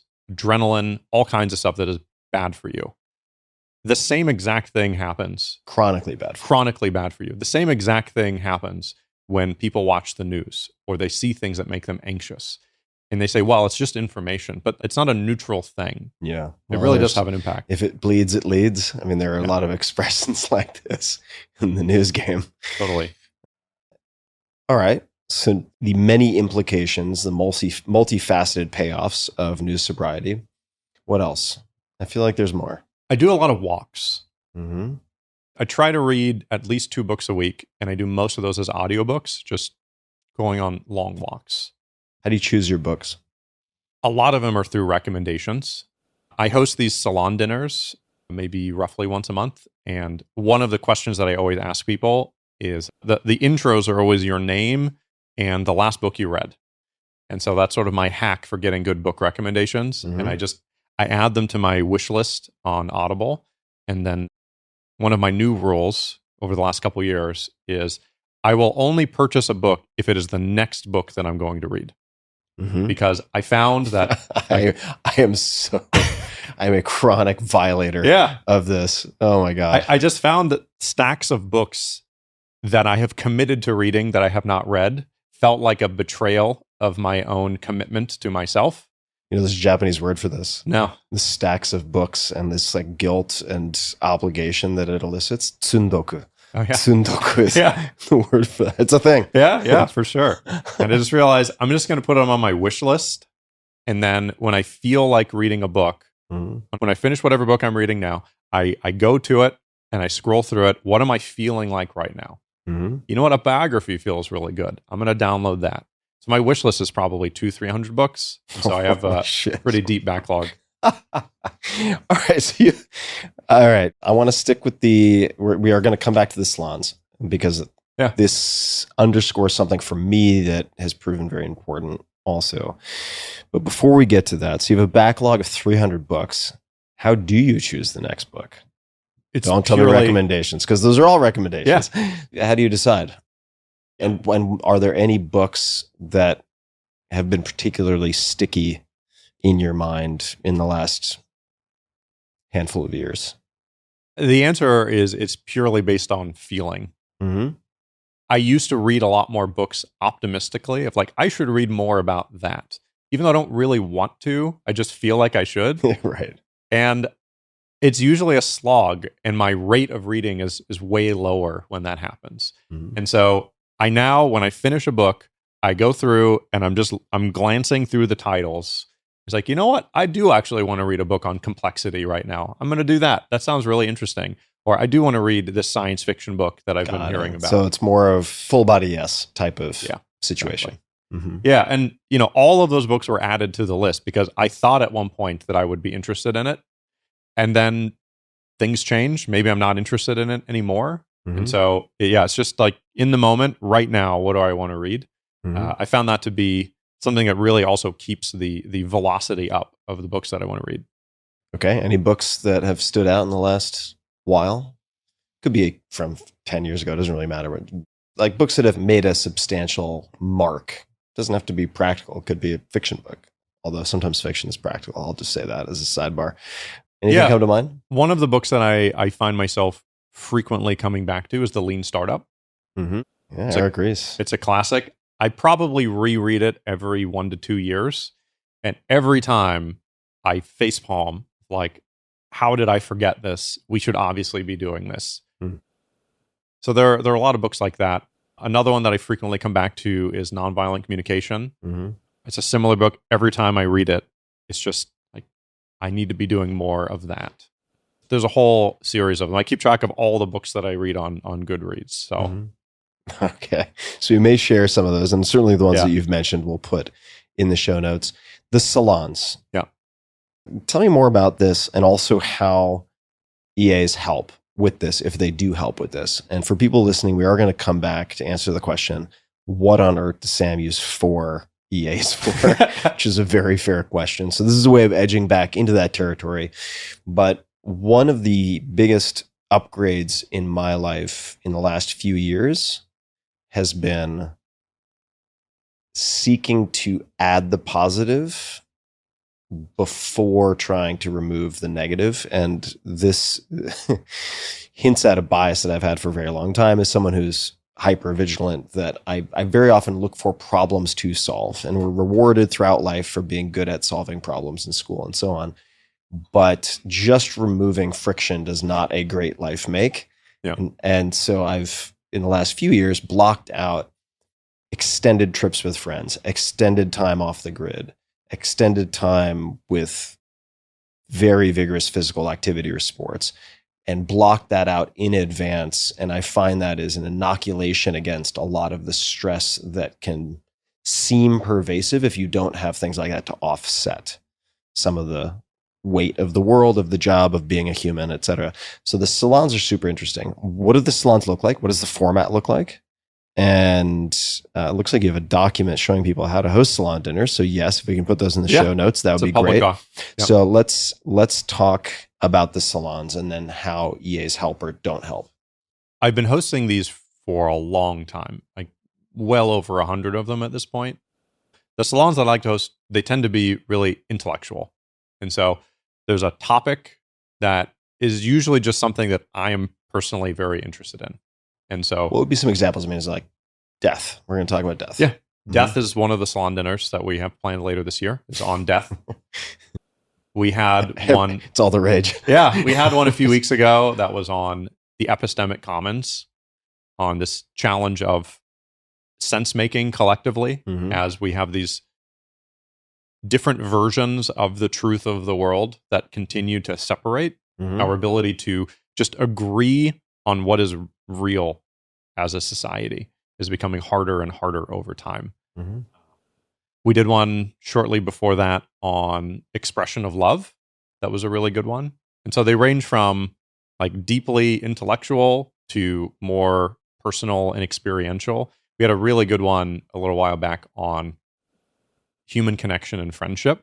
I always curate the group in some way to make sure that there's some interesting set of diversity that would make the conversation interesting. So if it's something that's more political, I make sure that maybe half of the group has one point of view and the other half has another. Or in the human connection and friendship salon, I wanted to make sure that I had people represented from many different social groups. Some people who are very wealthy, some people who are not, people who have different life experiences. I always try to make sure that people don't signal anything at the beginning. So the intros are always just your name and the last book you read. And that tends to lead to a much better conversation. And what almost always happens, we did a salon a while back on globalism and nationalism, and it was in New York, and it was about 12 people. And I curated the group because I know who all these people are. And it was it went particularly long. It was a very good conversation for at least 3 hours. And at the end of this dinner, one of the people, I won't throw him under the bus, but he said, so this is all well and good, but we're just a bunch of New York Democrats talking about this. Where are all the Republicans? And I happen to know that 6 people there were Republicans. And I just waited. And each person was like, I'm a Republican. I'm a Republican. And he was just flabbergasted. Wait, but I thought we were agreeing on this stuff. It's like, yeah, you were. What are some of the rules for the dinner? Is it one conversation? Yeah. Right. And could you explain just what that means for people who may not have been exposed to this? It really is totally alien, or just, I'd say uncommon, right? At most group dinners. At most group dinners, to paint like the opposite, 12 people splits off into maybe 3 or 4 pods having different conversations. So this would be the opposite. Yeah. And it's pretty well, good moderation is super important. Are you moderating? Yeah. And I'm a ruthless moderator. I found. What are the keys to ruthlessly moderating? Or what are do you have any key phrases, or do you give people warning in advance? You're like, hey, I'm pretty full contact referee here. So. Sometimes I do. Like, there have been friends of mine who I know are going to be conversation monopolizers. Impromptu TED Talk givers. Yeah, exactly. And I'll tell them sometimes in advance, like, hey, I'm going to invite you to this, but I don't want you to talk at all for the first 30 minutes. And I need you to do that, or I can't have you come to this. And it's never been an issue if you're just really upfront about it. And it's just, it can be awkward, but just set the ground rules very clearly in advance, which at the start of the dinner, you just say, all right, the rules are no phones at the table. We have one conversation at the table. If things get off topic, I'm going to bring it back to the conversation. Mm-hmm. And so there was a period, this would have been, I don't know, 5-6 years ago when blockchain was like the thing everyone, now it's AI, but back then it was blockchain. I remember some of the people who are doing blockchain have pivoted into AI. Yeah, totally. I've seen the decks. Yeah. There was a point when every dinner I did would eventually meander into blockchain, no matter the topic. And the one that was the most egregious was we did a dinner on the wine industry in San Francisco, which was really just an excuse for my friends who have vineyards to bring their nicest bottles of wine. It was fantastic. I like how you put it on them. Yeah, exactly. Yeah. It was great. And somehow somebody was like, well, something, wine on the blockchain. And it just, you have to bring them back to the conversation. People will have their thing they want to talk about, but all the other people there came for the topic that you originally planned on. And so you have to be ruthless when things get off topic. And that specific tactical thing that I found to be helpful, I always have a notepad. And so I say, that sounds like a really good topic for a future salon dinner. So I'm going to make a note right now and I'll add that to the list. And then you just draw a picture of a dick and then move on. Yeah, it's like, but let's bring it back to the topic of this. And then maybe you call on somebody else to get their opinion. Sorry, that was a Big Lebowski reference for people who don't get it. What is the magic size? I think a lot about group size. So you mentioned 12. That's a lot. That's the upper bound. Yeah. Is there a sort of preferred size that you have found for yourself, or does the composition really make a small or a big group work? I'm sure that's a piece of it. Yeah. But if somebody wanted to try to experiment with this, read the document, which we'll put in the show notes, and give a salon a shot, what size would you suggest they start with? The answer is not going to be very straightforward, which is that there's a bunch of dials that you have to balance. The best dinners I've ever done were 6 people who are all super engaged with the topic. That is like the perfect number. 6 highly thoughtful, deep people on the topic.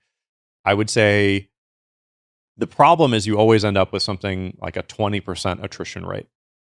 And so if you invite 6 people, you might end up with 4 people. And 4 people you can do, but it feels less like a salon dinner. Maybe better for a board game. Yeah, it may be better for a board game.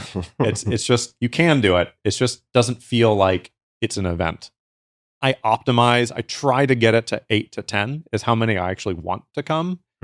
To get to that number, I tend to invite 12, and I usually end up with 8 to 10. If you have 8 to 10 people, if you have a couple people who are maybe not the most engaged or engaging, it doesn't throw a wet blanket on the whole event, and you can kind of bring them in slowly. And so I found 8 to 10 is really the number to shoot for that I think balances all those variables particularly well. And in this case, because of the folks who are being invited, are you doing this yourself? Do you have EAs helping, or is this more of a project that you take ownership of? Yeah, so I generally pick the topic.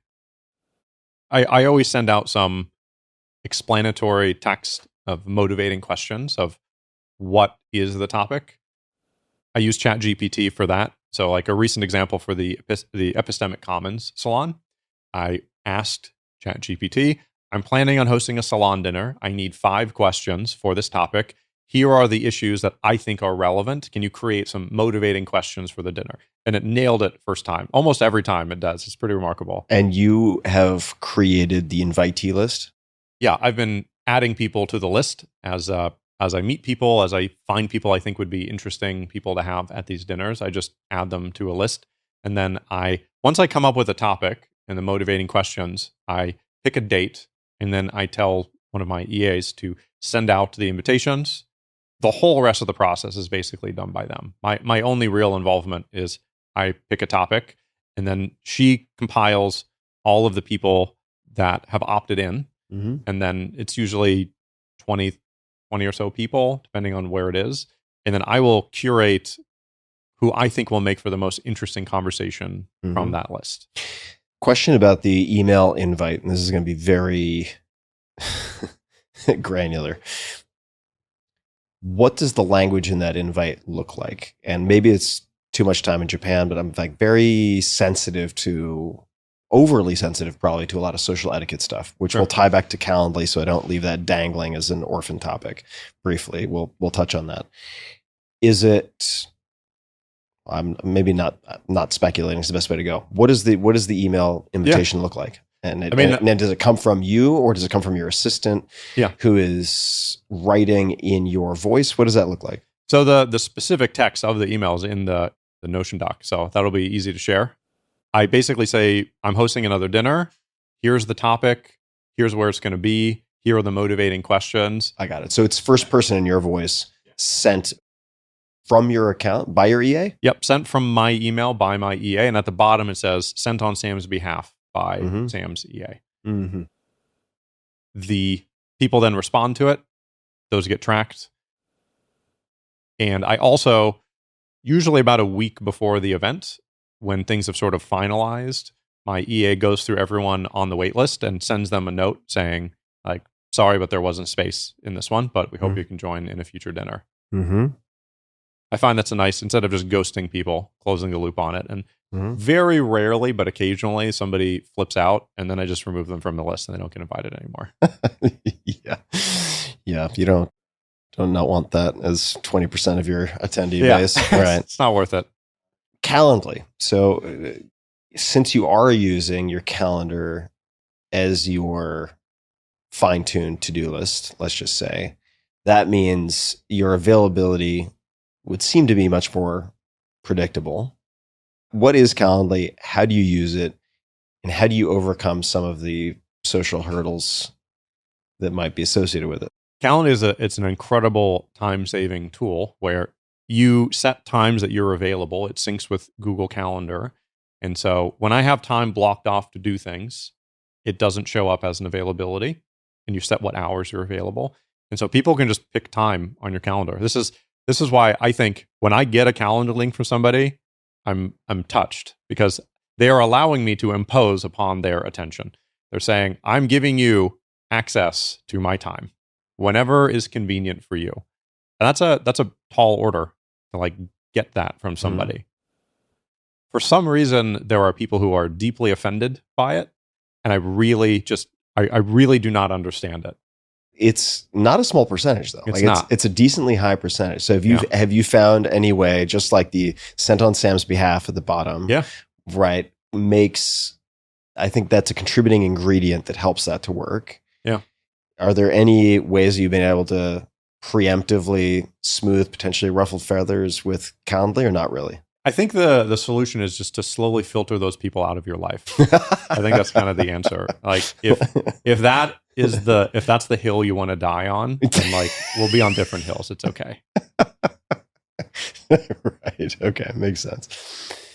So we are, I keep teasing this. It's like after the next round of commercials, but we are going to come back to what you do with 4 EAs, but these are all interrelated.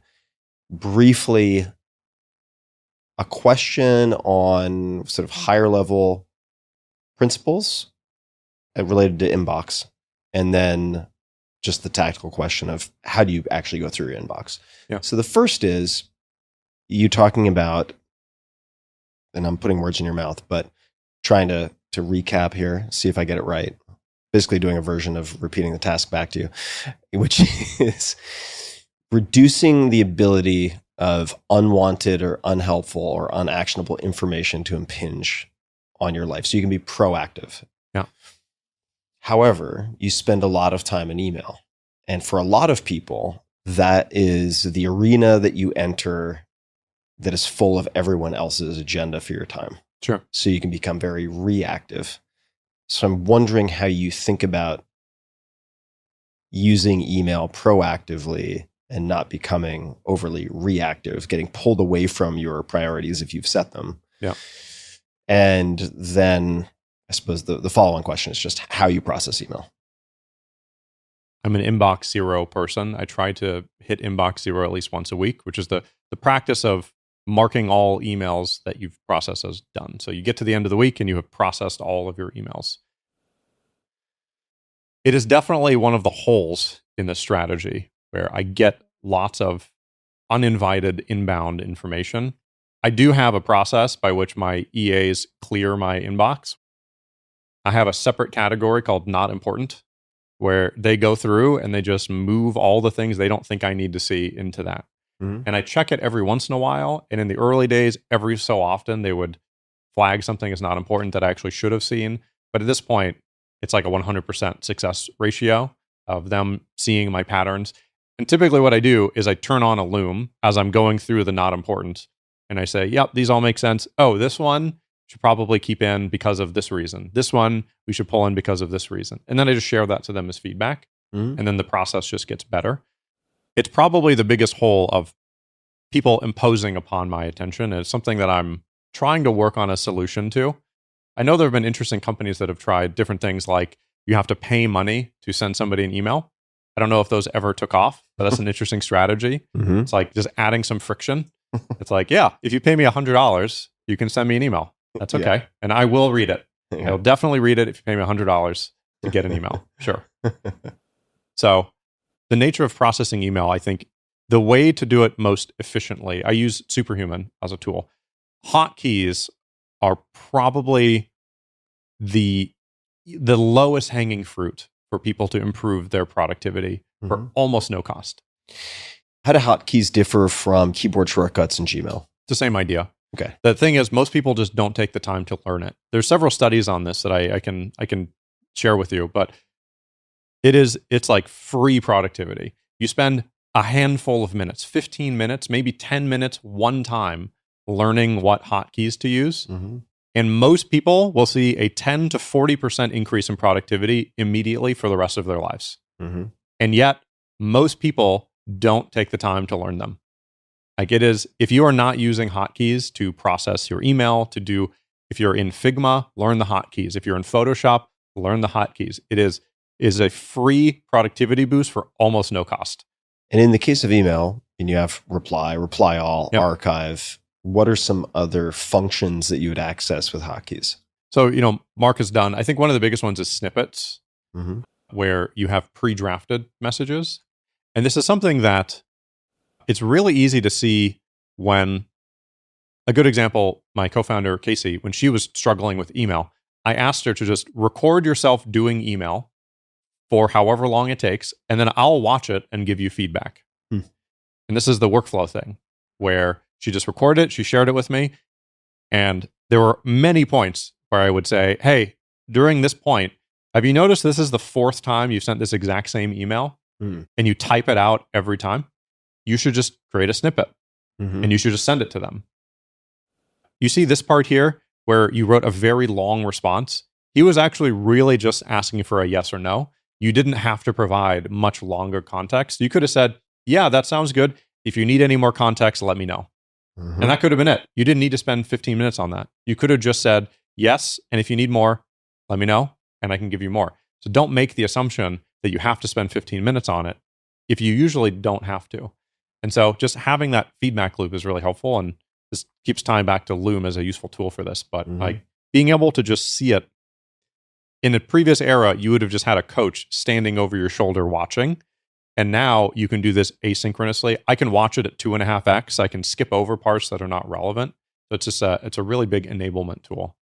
And for the sake of clarity, to confirm, inbox 0 does not mean that you have handled all of the tasks or content associated with those emails. It simply means that you have either responded to them or moved them into another form factor like Triage. Calendar, so that you no longer need that email vestige. You can archive all of that. 100%. It's reducing that stress that is created by having this ambiguously long list of potential tasks that you need to do. There's no way to see in an email that I need this from you by 2:00 today, or I need it from you next month. You have to go through every single one individually in order to get that information. All right. So the question of the hour, what on earth do you use For Assistance for? I use it for a lot of things. I have a public Notion database of all of these tasks. I filtered for the ones that contain confidential information, but there's, 40, 50 of them that are kind of examples. Great. So we'll put those in the show notes as well. Yeah. So some simple things are before every call, I send 2 days before the call, I send links that provide more context for who I am, what the company does, whatever the thing is. And so 2 days before, they get that information. They also do follow-ups. So I have a Notion page called Sam's Calls, where before I jump on this call, I have all of my call notes stacked, and I have context on each one of them. So I open up my calendar, I go to the call, and then I open my notes, and it's your call with this person. Here's a screenshot of the email that you had with them setting up this meeting. Got it. Your EAs are creating all of this. My EAs are creating all of this behind the scenes. Mm-hmm. I used to do it myself, but over time, I just trained the EAs to do it so I don't have to do it. And it really just gives me a ton of leverage. So things like almost nobody I know pays attention to their LinkedIn messages anymore. Mm-hmm. It's just a cesspool. Mm-hmm. But if you have an EA that you've trained to like, hey, filter out any random requests from dev shops in India, just archive those immediately. And if there's anything from these sorts of people, just send me a note and say, hey, I think you should respond like this. This is the semi-automation part. Same with Twitter DMs. I don't manage those. I get a screenshot whenever somebody that they think meets the criteria that they think I should be talking to. And that's all managed by them. And so those are just a handful of examples of like the ways in which I can get leverage on my time. Things that I used to maybe do myself, but at this point I have so many of these tasks. Like another one that I have my EAs do consistently is I'm really diligent about tracking my time. It's one of those interesting things where this is similar to Calendly.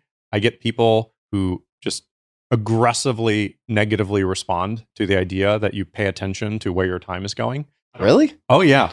That's one that I wouldn't have expected. They're like, do you really need to optimize every 15 minutes of every day?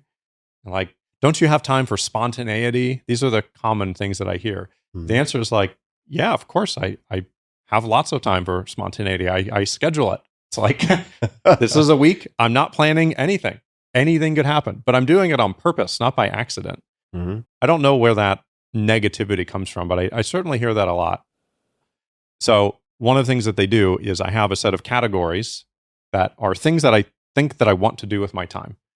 And so every 15-minute increment, I think weekly they go through and they update a spreadsheet of each block, and then they categorize it in one of these 10 categories. And then at the end of the month, I can see how I spent my time. And it is humbling to see how often what I think I'm spending my time on and like my stated priorities. Yeah. It's like, oh yeah, I spent so much time doing recruiting last week. Yeah, I thought I was eating lentils all month. Turns out it was 80% Snickers bars. Exactly. It's surprising, even for like I really try to be diligent about it. And even so, I think this ultimately comes from there's an emotional cost to doing certain things that you don't like to do. Yeah, I think there's huge, for me at least. Physical too. Yeah. Yeah. All right. So how do you course correct? What does that look like?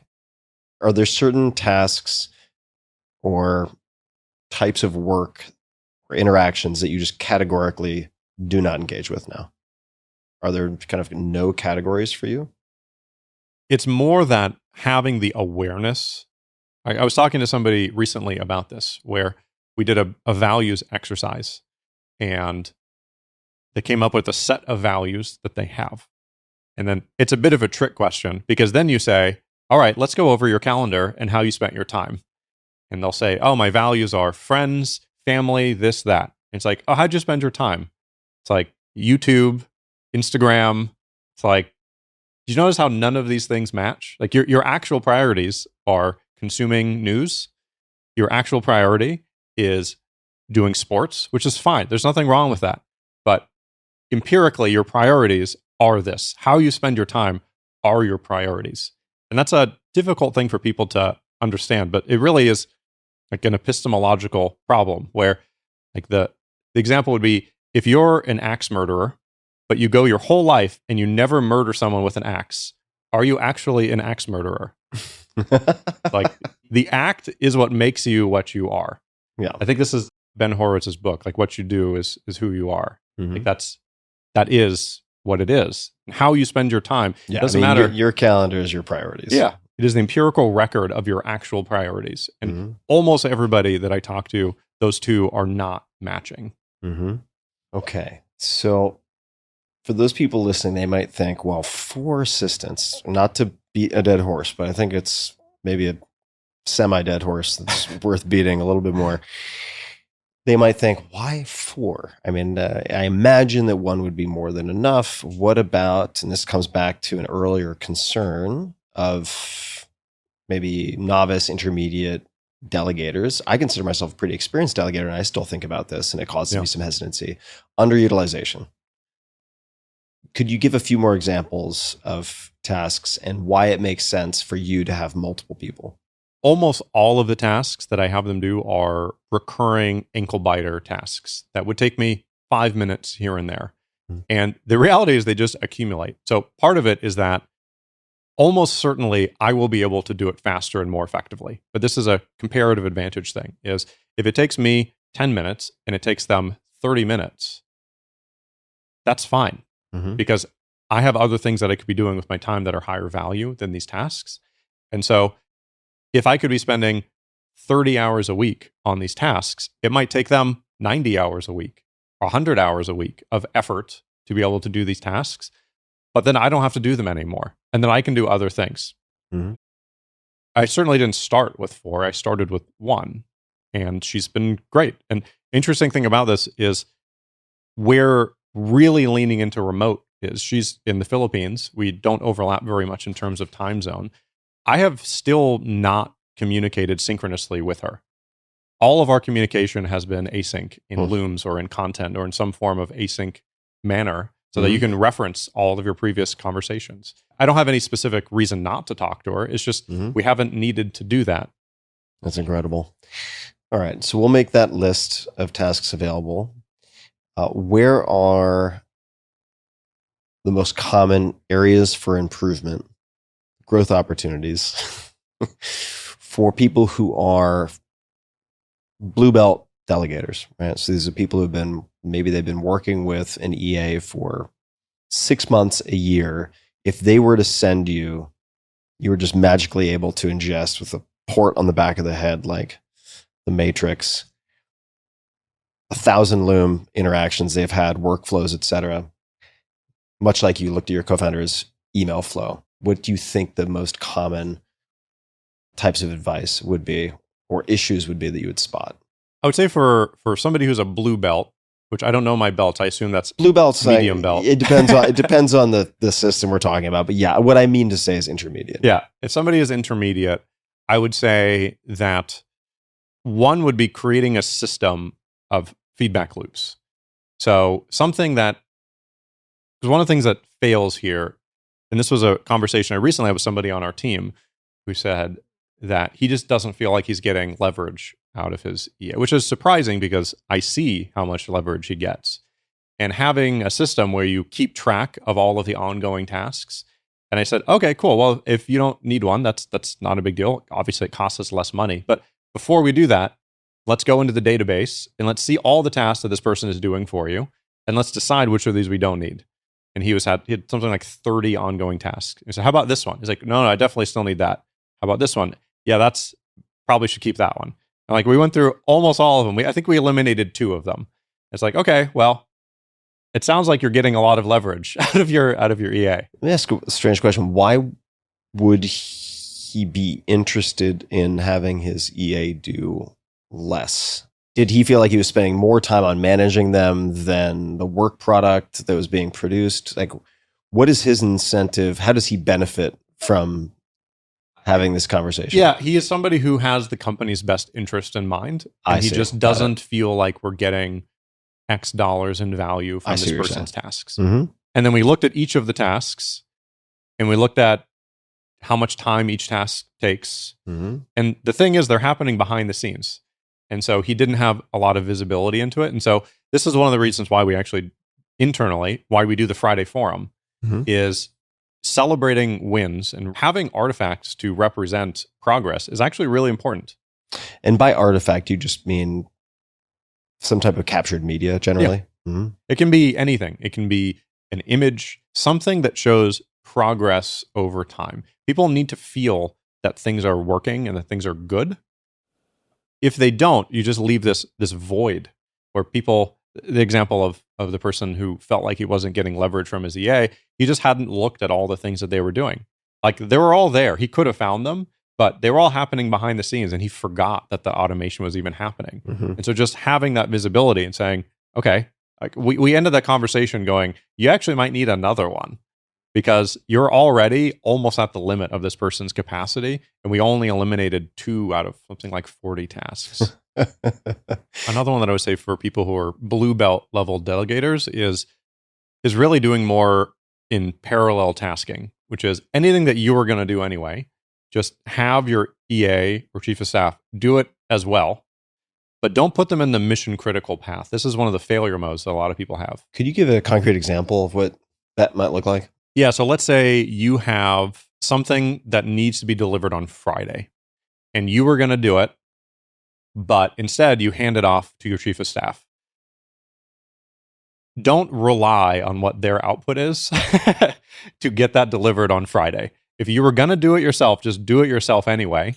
What type of task might that be? I'm just trying to imagine. Because for instance, like if I had a deliverable that required interacting with a team externally, let's just say some marketing agency, if we both tried to pursue that task, it would become very, very confusing. Right? So what type of task? I think an example would be you need to put together a slide deck for a presentation on Friday. And you can say, hey, you put it together, and you don't want to show up in that meeting or like an hour before and realize the slides are bad. This is a thing that people often do is they delegate it and then they forget about it, when really you should just do it in parallel such that worst case scenario, you just throw out their version and give them feedback on it. And what people usually discover is that people do a better job on a first draft with almost no context than you would anticipate. You just give them maybe by Loom some instructions of, hey, I'm doing a presentation on this. Here are the messages to read through. It should look something like this, and outlined kind of like that. And then you see what they put together. And then if it doesn't work, you give them feedback. A recent example for us is one of our engineers, Murillo, needed to do a retro on a project that took him about 3-ish weeks. What is a retro? Oh, retro. It's a document that just says, here's how the project went. Here's what went well. Here's what went poorly. Here's what I propose for next steps. It's the less morbid equivalent of a postmortem. Exactly. It's the same thing. It's just a less morbid title. Yeah. So he was going to do it himself. And I said, great, you should do it yourself. But also, since we do daily async updates, so every day he posted a Loom of his progress that day. I said, but also in parallel, ask the product EA to do their own retro from what they got in context from your daily updates. And just so I understand, the objective of this is for people to become more comfortable with delegating more responsibility. Yeah. And in the same way that turning on a Loom, worst case scenario, you just delete it. It's kind of the same with parallel tasking. Worst case scenario, you just don't use what they came out with. And then that's fine. Like you were in the same exact position now as you were before. But oftentimes what you'll discover, like in the example I gave for the retro, you realize, wow, this is 80% as good as the one that I came up with. And I thought I had context that only I had. And so he said, thing I learned from that experience was I should put more information in my daily updates so that I don't have to do any work next time. I just put a little bit more work into my daily updates. And then the entire retro can be done by an EA. And so it saves you a lot of time and you can build that confidence and you can give feedback. And oftentimes it only takes 2 or 3 cycles of that, doing it in parallel, before you can largely be hands off. And then they can eventually be in mission critical positions. Very helpful. And something I haven't tried. Yeah. So I should try it. My next question is related to a bullet for an interview, a prior interview you did, or actually, no, it was not an interview. It was a podcast, Founder Dynamics podcast. And I suppose, synopsis for the purposes of our conversation is that this is an episode that gives a feel for what it's like working with you and how other people perceive you.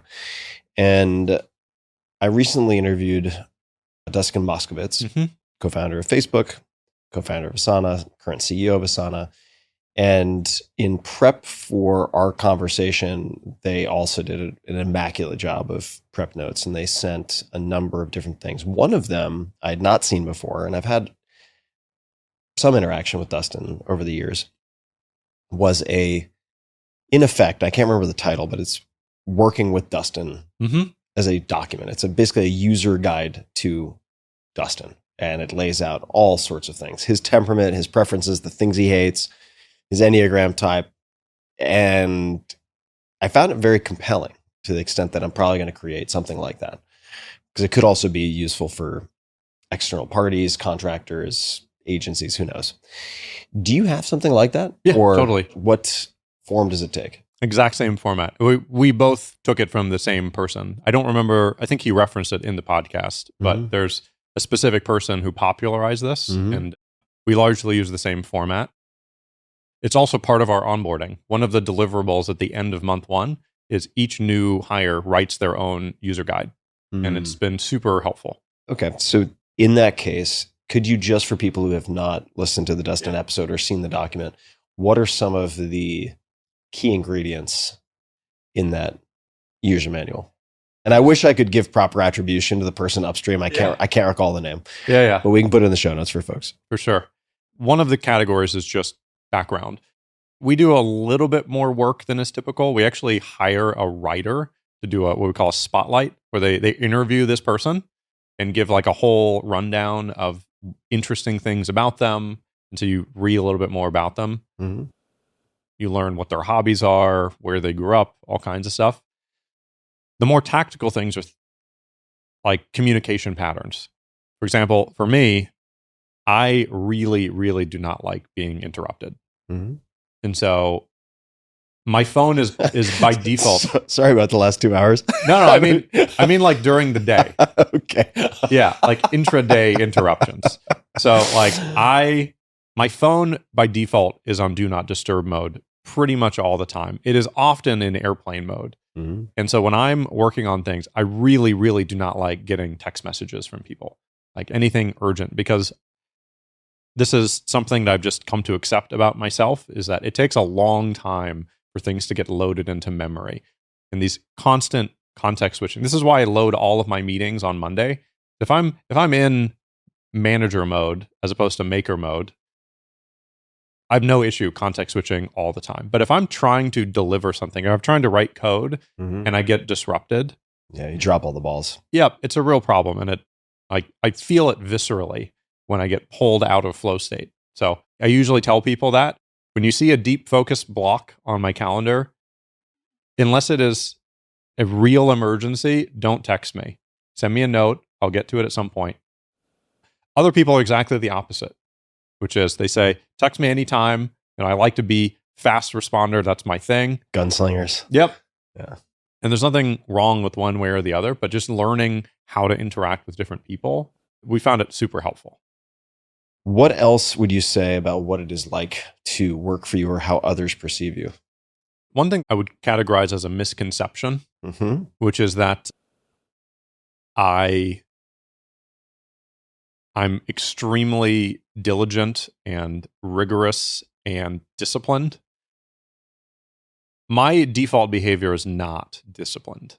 Like I've worked with some people, like my former co-founder, Todd Opalski, who was in special forces, and he wakes up at like 4 a.m. every day to work out for 2 hours. And he's one of those guys, and he just does it intrinsically. I schedule early morning meetings, like 8 a.m. breakfasts, because if I don't, I won't wake up. I will sleep until my first meeting. And if that's at 11, then I wake up at 11 or I wake up 30 minutes before. And so I've created a lot of structure around me to make sure that I'm on the path. So some of it is reducing friction here, increasing friction there. If left to my own devices, I would spend all day on social media and YouTube, and I would sleep in, and I would not be able to do the work that I need to get done. And so there really is not this intrinsic capability to be super disciplined. It's around creating structures around me to force me to do the things that I want to do at some higher level. Mm-hmm. Yeah, I would say I'm very similar. Yeah. Oh, yeah. Big time. It's like the scaffolding is really important. Yeah. Scaffolding is incredibly, incredibly important. We can always come back to anything that comes to mind related to that. Yeah. But memo culture over meeting culture. Mm-hmm. What is the role of memos? And why are they important? I think some of this is philosophical, which is people can debate this, but I do believe sincerely that writing is thought. Yeah, I agree with that. Yeah. If you cannot write out your ideas, you do not have coherent thoughts. And a lot of people can convince themselves in a meeting where they're talking to people like, oh yeah, I made a really good point there. Or like, we came to a good conclusion. Go back and read the transcript. Yeah, exactly. And I did an experiment with this where I tried to figure out, there's an emotional hurdle to blocking off, in my case, usually a full day to just like, all right, I need to write a memo on company strategy. Today's the day. Man, it's just so much effort to do that. What if I just had a call with somebody and I just spitballed all my ideas? And I tried it. I did this with my co-founder and we just like bounced back ideas for a couple hours. And then we pulled the transcript and we pulled the useful bits. And we had like 2 paragraphs of useful information from a couple hours of conversation. It's like, man, that was not helpful. It's just writing is thought. And so I think where it comes down to is having a really thoughtful memo. It's an artifact that you can reference in the future. It gives you these data points of what were we thinking at each point in time. Why are they important? I understand maybe the function, right? But if we zoom out, what is the impact that these memos are designed to achieve?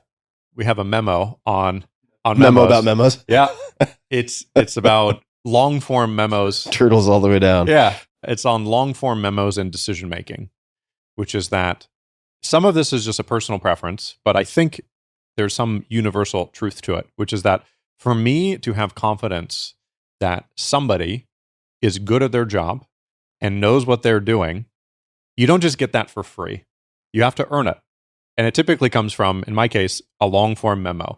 If you join, as a good example of this, Mike Haney, our head of editorial, I wrote our first editorial strategy. And it was okay. It had some broad strokes of, we're going to focus on this kind of content and not this kind. It was an okay strategy. And then we brought on Mike Haney, who was from Popular Science magazine. And his first task during onboarding, during his first month, was put together the next version of our editorial strategy. And it was easily 10 times better than the one that I came at. And it was just like, okay, we clearly hired the right person. Everything in here is better than what I came up with. So I trust him to make these decisions. And so we usually ask people, as one of their first tasks, especially if they're a functional leader, to put together a strategy of what is it that you're going to do? What are the strategic elements of your function? And convince me that I can trust you to do this effectively. And the only way to do that is in writing, having all of your thoughts written out. And some of these memos are pretty long. And this is prose and not bullet points. These are full sentences. Some of these are 10, 20, 30, 40 pages. I think our longest memo is like 200 pages. What was that about? Yeah, but it was a big commitment. It was like a commitment of something that would have cost about $10 million. I see. And so like, I really wanted to make sure that this person knew what it is that they were doing. And that's answering the question, what is it you're going to do? And why should I trust you, basically? Yeah. 200 pages? Yeah. It took him, Lord. It took him, more than a month to write it. Okay. So is there anything to the uninformed criticism that if it took 200 pages, maybe the thoughts aren't all that clear? No, I mean, it was an incredibly thoughtful memo. All right. Like, it required a lot of context from areas that I did not know before. And I needed to be convinced that this was a good idea. And the thing is, people are like, 200, that's ridiculous. It took him about a month of like full-time effort about a Jeez, month. should be a professional writer. That's faster than me. Yeah. Well, to be fair, like it's not copy edited. It's not Right. like there's a lot of scratch notes in there. Mhm. It's not intended for distribution. It's an internal memo. Mm-hmm. What people often miss is that this one person's set of decisions, if it took him a month to come up with this decision, that is going to impact probably 20 or 30 people for the next couple of years. Mm-hmm.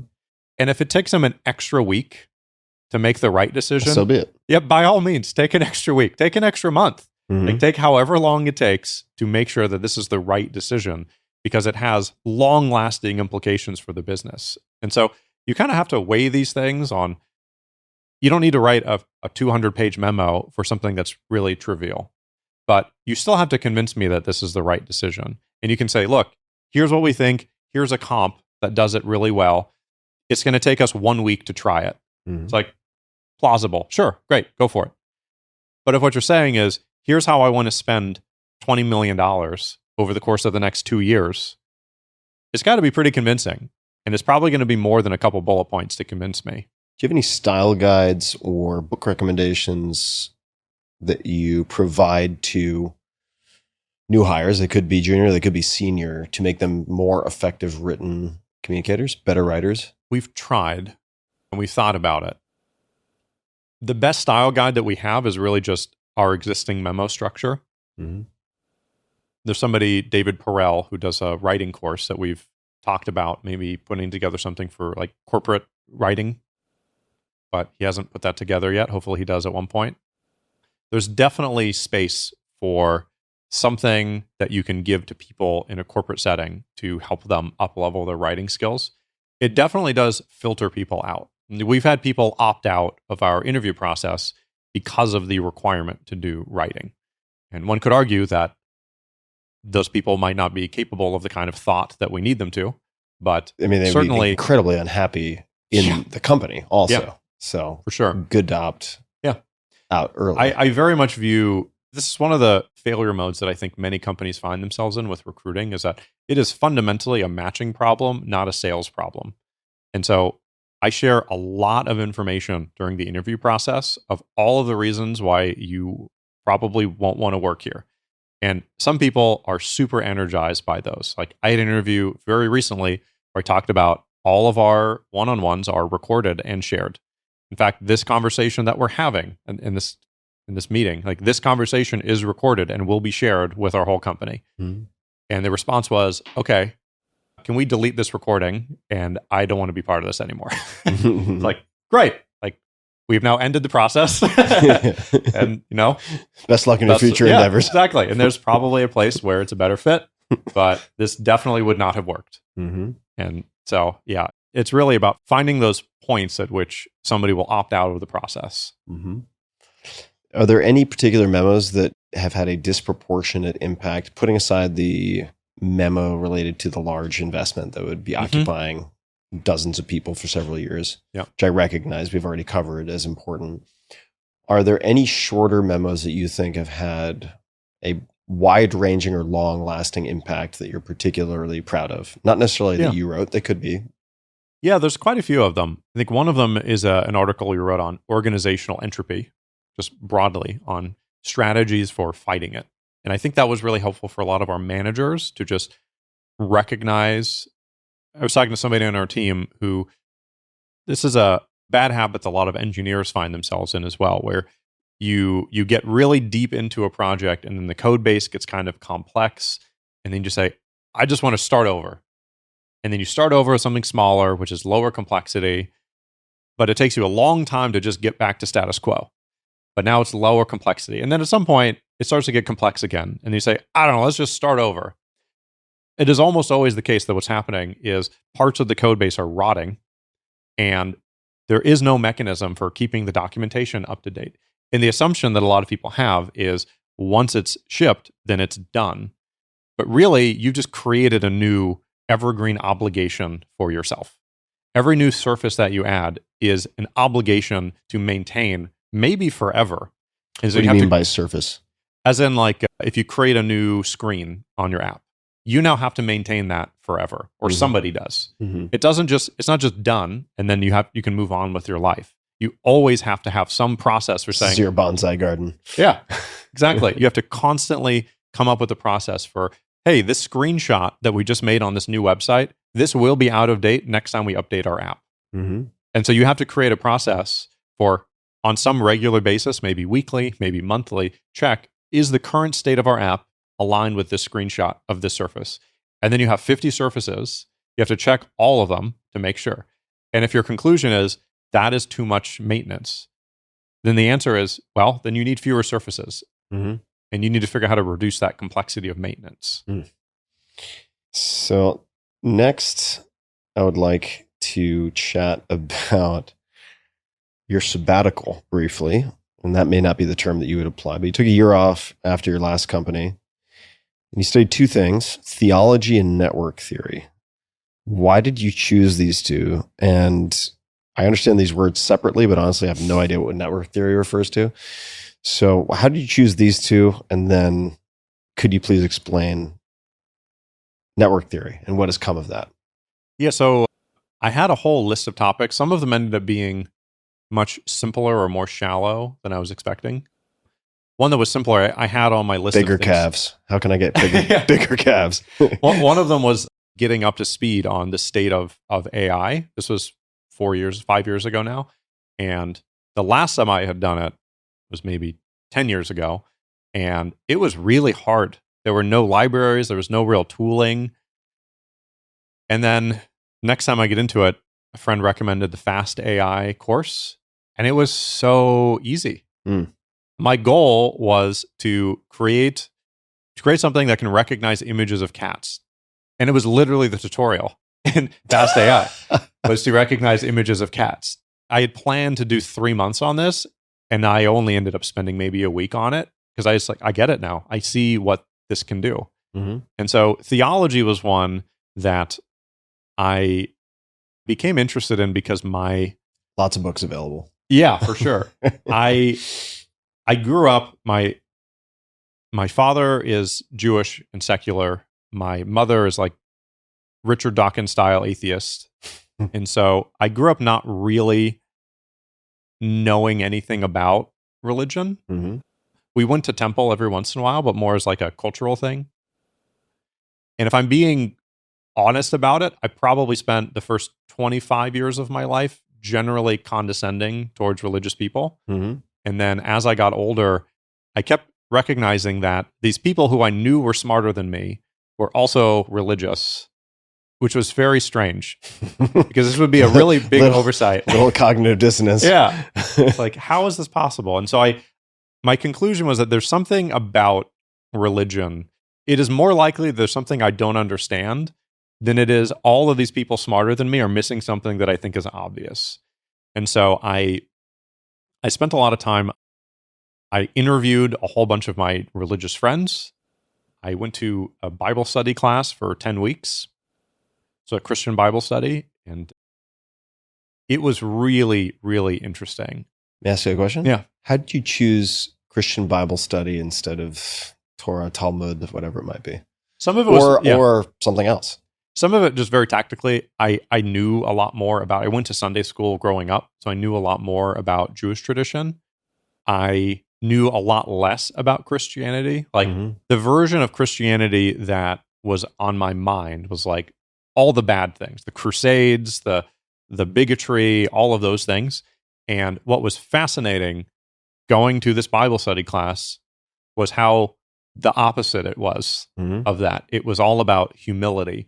It was about love and caring, and just over and over and over again on all of these courses. And it was a very different feel for religion than I was expecting.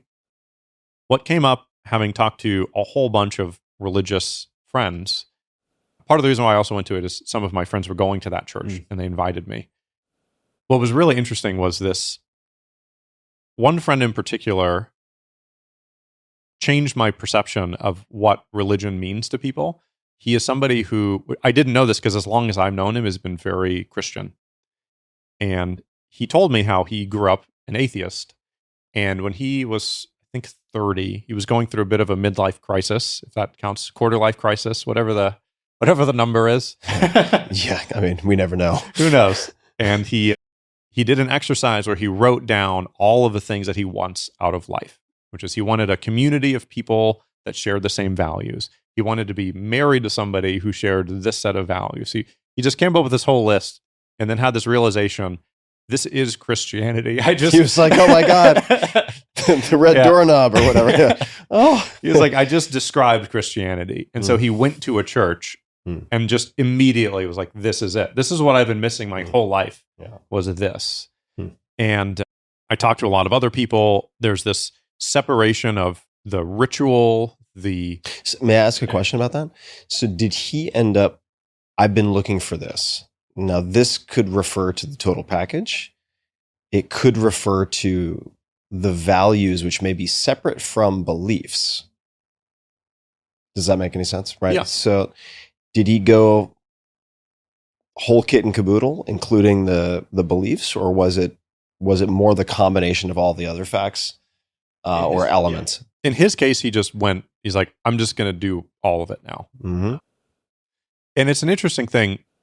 This dive into theology, as it almost always does, ended up taking me down a path towards epistemology as well. Mm-hmm. And can you define that just for folks? Like what is truth? Yeah. Like what does it mean for something to be real or truthful? Yeah. Or to have knowledge. Right? Yeah. Mm-hmm. Yeah. And so it's an interesting story because when I talk to some of my other religious friends, they say, well, that guy's not a real Christian because he doesn't actually believe in God. He came to it through ritual and community and practice, not through some like deep spiritual awakening. And what was interesting was how different religions, or at least the sample size that I had, which was about 30 people, a lot of the Catholics that I talked to, they had this deep connection to their community, to their rituals of going to church. But I was often surprised at how they could not even answer basic questions about their religion. Like I remember the first conversation I had with one of my Catholic friends. I said, all right, let's talk about Catholicism. What is it that you believe? And she said, well, Catholicism is about the Father and the Son and the Holy Spirit. I said, okay, so Father's God, Son is Jesus. What's the Holy Spirit? She said, I don't actually know. It was just... that might be okay. That might be totally fine, right? I mean, it's like, I don't know how my microwave works, but I use it. Yeah, totally. Right? I mean, and for that particular package, maybe that's okay. I mean, there's certainly other factions that would strongly disagree with that. Totally. I'm sure. And I came across them. Yeah. Yeah. And it was interesting just to see how different people got different values out of religion. One of the most recent salon dinners that we hosted was on the bundling and unbundling of religion, which is a particularly fun one. It's basically how over time, I started to realize the convergence of these bundles where I was at a dinner with some Burning Man friends and we all held hands to say gratitudes. Yeah. It's like, this is like grace. There's a lot of reinventing the wheel. Yeah. Like, no, it's totally different. It's like, it feels very similar. This feels a lot like saying grace. Yeah. There's a great video. It's an oldie. Yeah. The one that kicked it all off, maybe, called Ultra Spiritual by J.P. Sears. Oh, yeah, way back in the day. Oh, it's basically alternating between New Age hodgepodge spirituality and very clear monotheistic, like Judeo-Christian stuff. And it's like same, kind of. For sure. Or at least the attempt is made. So where did you then end up after this study? And then we're going to come back to the network theory. But what was the effect that had on you? Or were there any sort of lasting changes of perspective or behavior or priorities or anything else? I think the most interesting thing was this recognizing the separation of community ritual, that form of religion, and the like deep spiritual belief side of religion. And I hosted a salon dinner on this as I often do. And I had what I thought was this unique insight. And of course, I brought all my friends who are way better read on this than I did. And I opened it with my thoughts around this separation. And one of my friends who was there, it's like, yeah, that sounds a lot like Varieties of Religious Experience by William James. He explained it. It's like, yeah, it's exactly the same thing. And he wrote about this more than 100 years ago. I thought I had this unique insight. And it's something that's been known for a long time. And I would say one of the things that came out of it more than anything was an appreciation and a deeper respect for the positive aspects of religion and what it does for people. I think the deep dive into epistemology also was pretty mind-bending, where it caused me to recognize that this is actually something that I'm still wrestling with, is that I really do not believe there is such a thing as objective truth. Mm-hmm. All truth is subjective. You can maybe asymptotically approach truth, but there is no such thing as objective truth. The only way to believe in that is to believe in some specific higher power. Where I struggle with it is that that path almost always leads to postmodernism and to really bad things. And so I struggle. Can you define just what do you mean by postmodernism here? Postmodernism meaning like your truth is just as valid as anyone else's Just truth. like complete moral relativism. 100% moral relativism is exactly. It is postmodernism in a nutshell. It's like your truth is just as important and real as anybody else's. There is no commons that we can agree on. It's just purely individual truth is all that matters.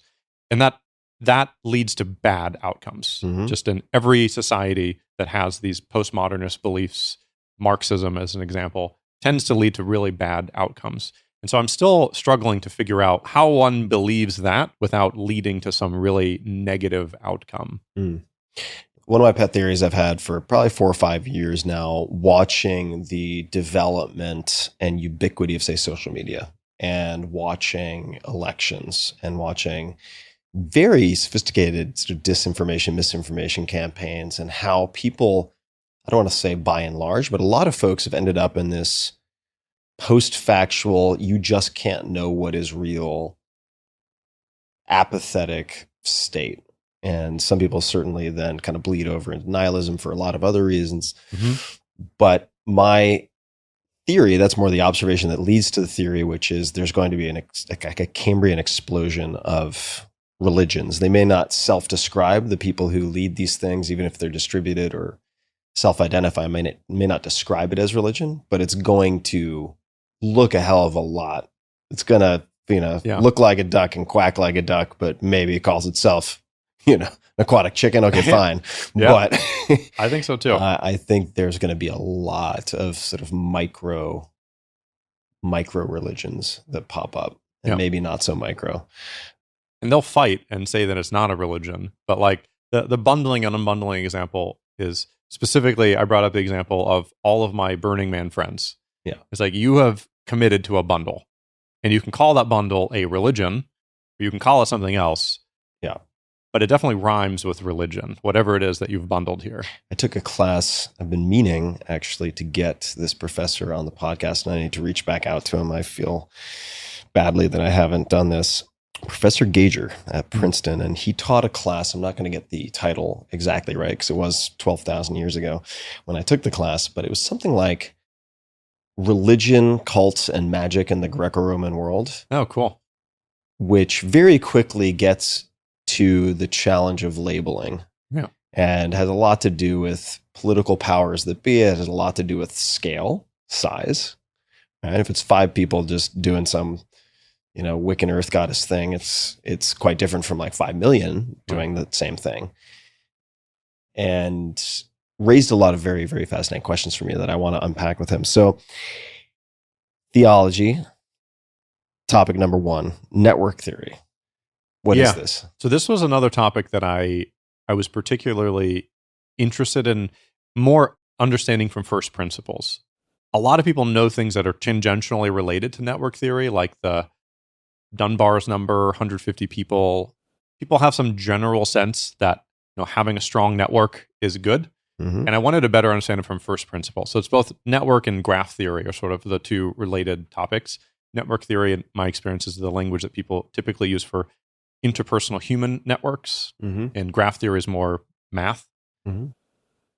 I did a gratitude exercise maybe 5 years ago during the time off. I just listed all the good things that have happened to me in my life. I think I listed 100 things was the goal. I think 97, 98 of them were because of somebody that I knew, not because of something that I did, which was really surprising.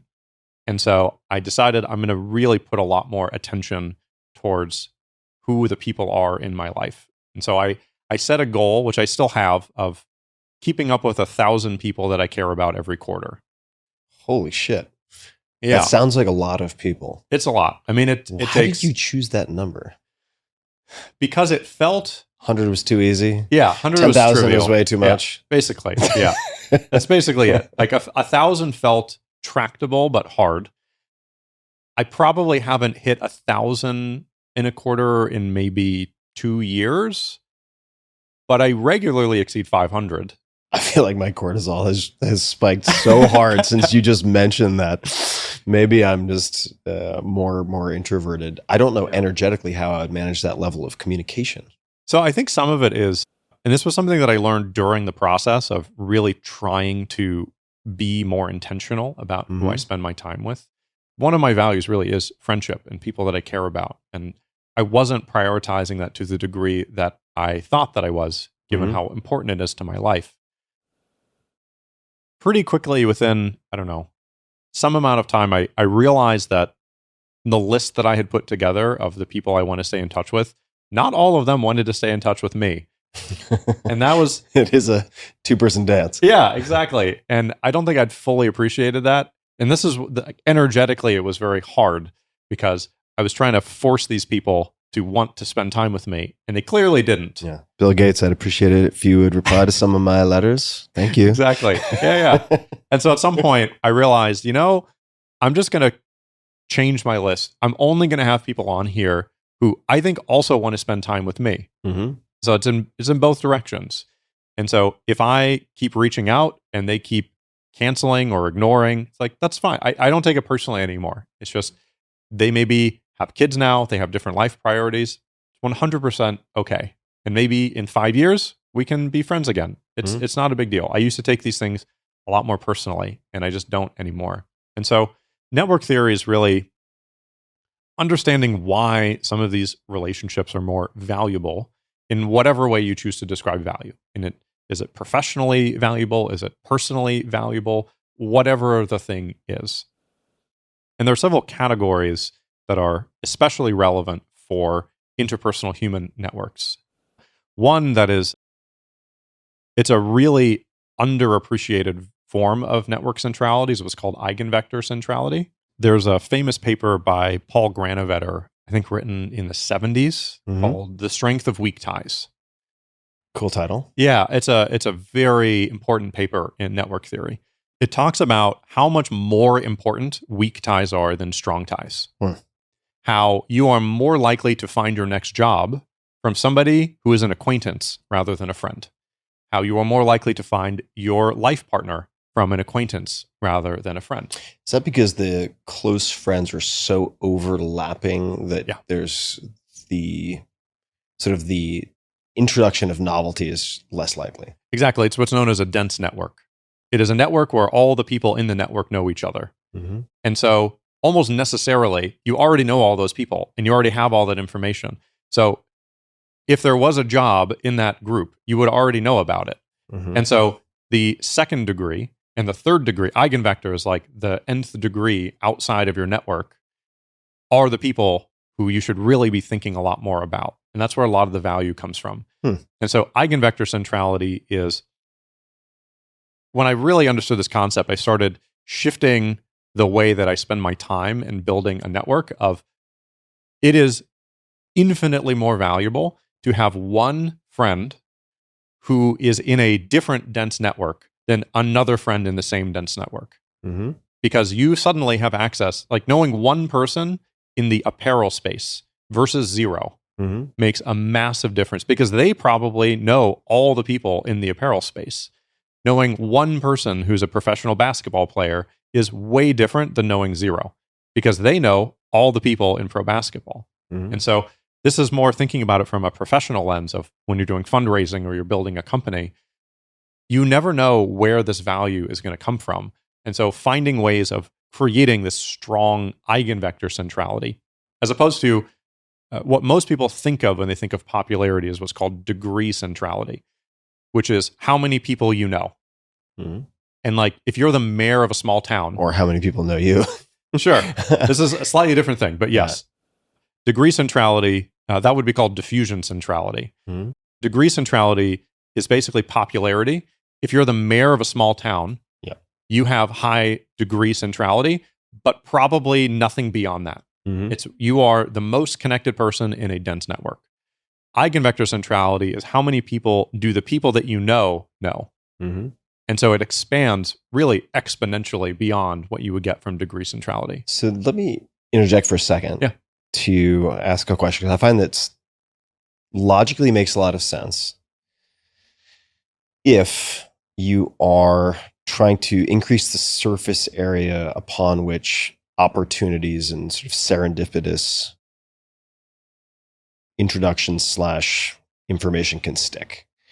And in the last few years, I've taken a very different approach. I don't know the network theory terms for it, but I've looked at my calendar. Every year I do this. I do a past year review, look at my calendar, and identify, among other things, the people who produced the peak, low, and high sort of emotional valence, right? Yeah. So if I'm looking at the positive interactions that were disproportionately positive, and then the people I interacted with who produced very disproportionate negative emotional states, I cut out the latter or dramatically reduce to the extent possible, and then I try to increase the time with the people who are grouped in the former. What I find is that's a very small group for me. Yeah. And so when I've had opportunities, and this is probably, life is about trade-offs oftentimes, right? So when I have people offer to make introductions, and I know that's going to consume a certain amount of time, the question that I ask myself is, kind of looking at your calendar, I'm like, okay, I know this is probably this could consume many hours. Even if I don't want to engage, I will now have an open mode of communication with someone, which will have some bearing on like energetic cost. Am I willing to apply that time to this new person, or would I rather apply that to people with whom I would already want to spend more time? In the sense that I'm like, these are your best friends. Do you spend as much time with these people as you would like to? Did you spend enough time or as much time as you would like in the last year? For a lot of people, the answer is going to be no. So I'm like, until I check that, I'm not going to look for new opportunities. Although I'm in a somewhat, I guess I accomplish maybe what you're describing through, say, the podcast, right? I've had 700 podcast guests in different fields. So it's pretty easy for me to find something for sure as like a just-in-time introduction as opposed to just-in-case introduction.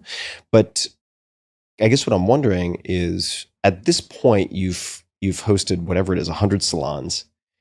I would imagine you have at least one node, like a weak tie, in most places. For sure. So what are the benefits, the potential benefits that come from 1,000 people a quarter? That just seems like, at face value to me, like incredible overkill. Yeah. But it might not be. I'm sure I'm missing something. So. Yeah, I think it depends on one's goals. And so I think one of the things that would be different is that your signal to noise ratio is going to be a lot better than mine, because you are, through the podcast, you can get recommendations from people on future guests that are extremely high signal. Somebody's putting their social capital on the line to say, you should meet this person. And I think the nature of it is, I don't say yes to every intro. Oftentimes I'll say, I'm happy to connect with them, but I probably don't have any synchronous time available. So I'm happy to correspond by email. That's a good phrase. Yeah. I don't have any synchronous time available, but I'm happy to connect by email. And then people are usually okay with that. And if they say, hey, could you connect me with this person? It's like, great. I didn't need a 30-minute meeting to do that. It's like, happy to. Sure. Here. In my case, I'm 34. There's still a lot of building in terms of network. And so, you're kind of prime time. I mean, in a lot of ways. Yeah. And so there's a lot of new people, and there are, I would describe them as vectors, but all of these different dense networks, there are many of them that I haven't even discovered yet, that just through serendipitous meetings may end up becoming really useful. There was a specific example, which I probably shouldn't say for work reasons, but there was a serendipitous encounter through a friend who said that they knew somebody who was really into continuous glucose monitors. Could I meet them? And, I had a breakfast slot open. I said, sure, happy to chat with them. 6 months later, they reached out to me and ended up connecting me to a very important business contact that I had no idea that this person was in touch with. And it was like, wow, who would have thought? Yeah. And so you never know where these sorts of things are going to come from. I'm glad we're talking about it because what's fascinating for me is not just how people do things, because without understanding the logic that goes into it, even if you agree or disagree, it's very hard for me, at least, to make sense of the actions, right? I like to understand the logic behind it. I think it's a cool systematic approach. I nonetheless have a lot of anxiety just thinking about it, but that's also a me thing. Like, I'm kind of notoriously unavailable. Yeah. I get so exhausted. I mean, it's another reason I don't do many events of any type or public speaking, etc. I can get on a stage and do that, but if there's any dinner afterwards where there's like 100 people in a room, I need 2 or 3 days to recover from that. It's just not in my constitution. I don't think. Yeah. Yeah. I'm an INTJ on the Myers-Briggs. I'm a pretty deep introvert. Yeah. And I think the way that I'm able to be protective of it is that I don't do things that I don't want to do. Mm-hmm. And like doing the Friday forums, my co-founder does them. And it's only because everyone said the CEO has to be the one who does it. But I said, look, I am not going to be able to do this every week. Mm-hmm. It is going to be I can do it for 2 weeks, but then it's just going to be super draining. And Josh likes doing this, so he should be the one to do it. Similarly, my co-founder, Casey, goes on a bunch of podcasts talking about metabolic health. I don't have the stamina to go on a bunch of podcasts with the same sort of talking points and really pitching the vision of metabolic health. Mm-hmm. That's not something that I can do consistently. And so this comes back to the novelty-seeking thing. And so we had her do it, and she's way better at it than I am. Mm-hmm. So I'm really protective of only doing the things that give me energy. And so, like, people have asked me the question of, what is my superpower? That's a common question that you get. And my answer is honestly pretty pedestrian. It's just stamina. It's like, I have no issue working 90, 100 hours a week really does not bother me at all. Mm-hmm. And I only realize that as an advantage, like, as I'm seeing other people struggle with this stuff. It's not that I can work more than other people. It's that I'm very protective of what I spend my time on. And I just want to do more because it's exciting. Mm-hmm. So metabolic health, we've not really spoken much at all about what the company does, which is very much on purpose because as we had in our communication beforehand, wanted to focus this podcast on a lot of other areas. But since you also mentioned orange juice earlier in the conversation, can you tell if this is a sufficient prompt, the juice cart moment? This is an investor meeting. Would you mind telling that story? It's a great story. Yeah, it's funny. At the time, it was my friend Josh. We hadn't started the company yet. And we were thinking about, could this software with continuous glucose monitoring, could this be a business? And Josh, he went to a juice cart before the meeting. Every good pitch has some amount of theater to it.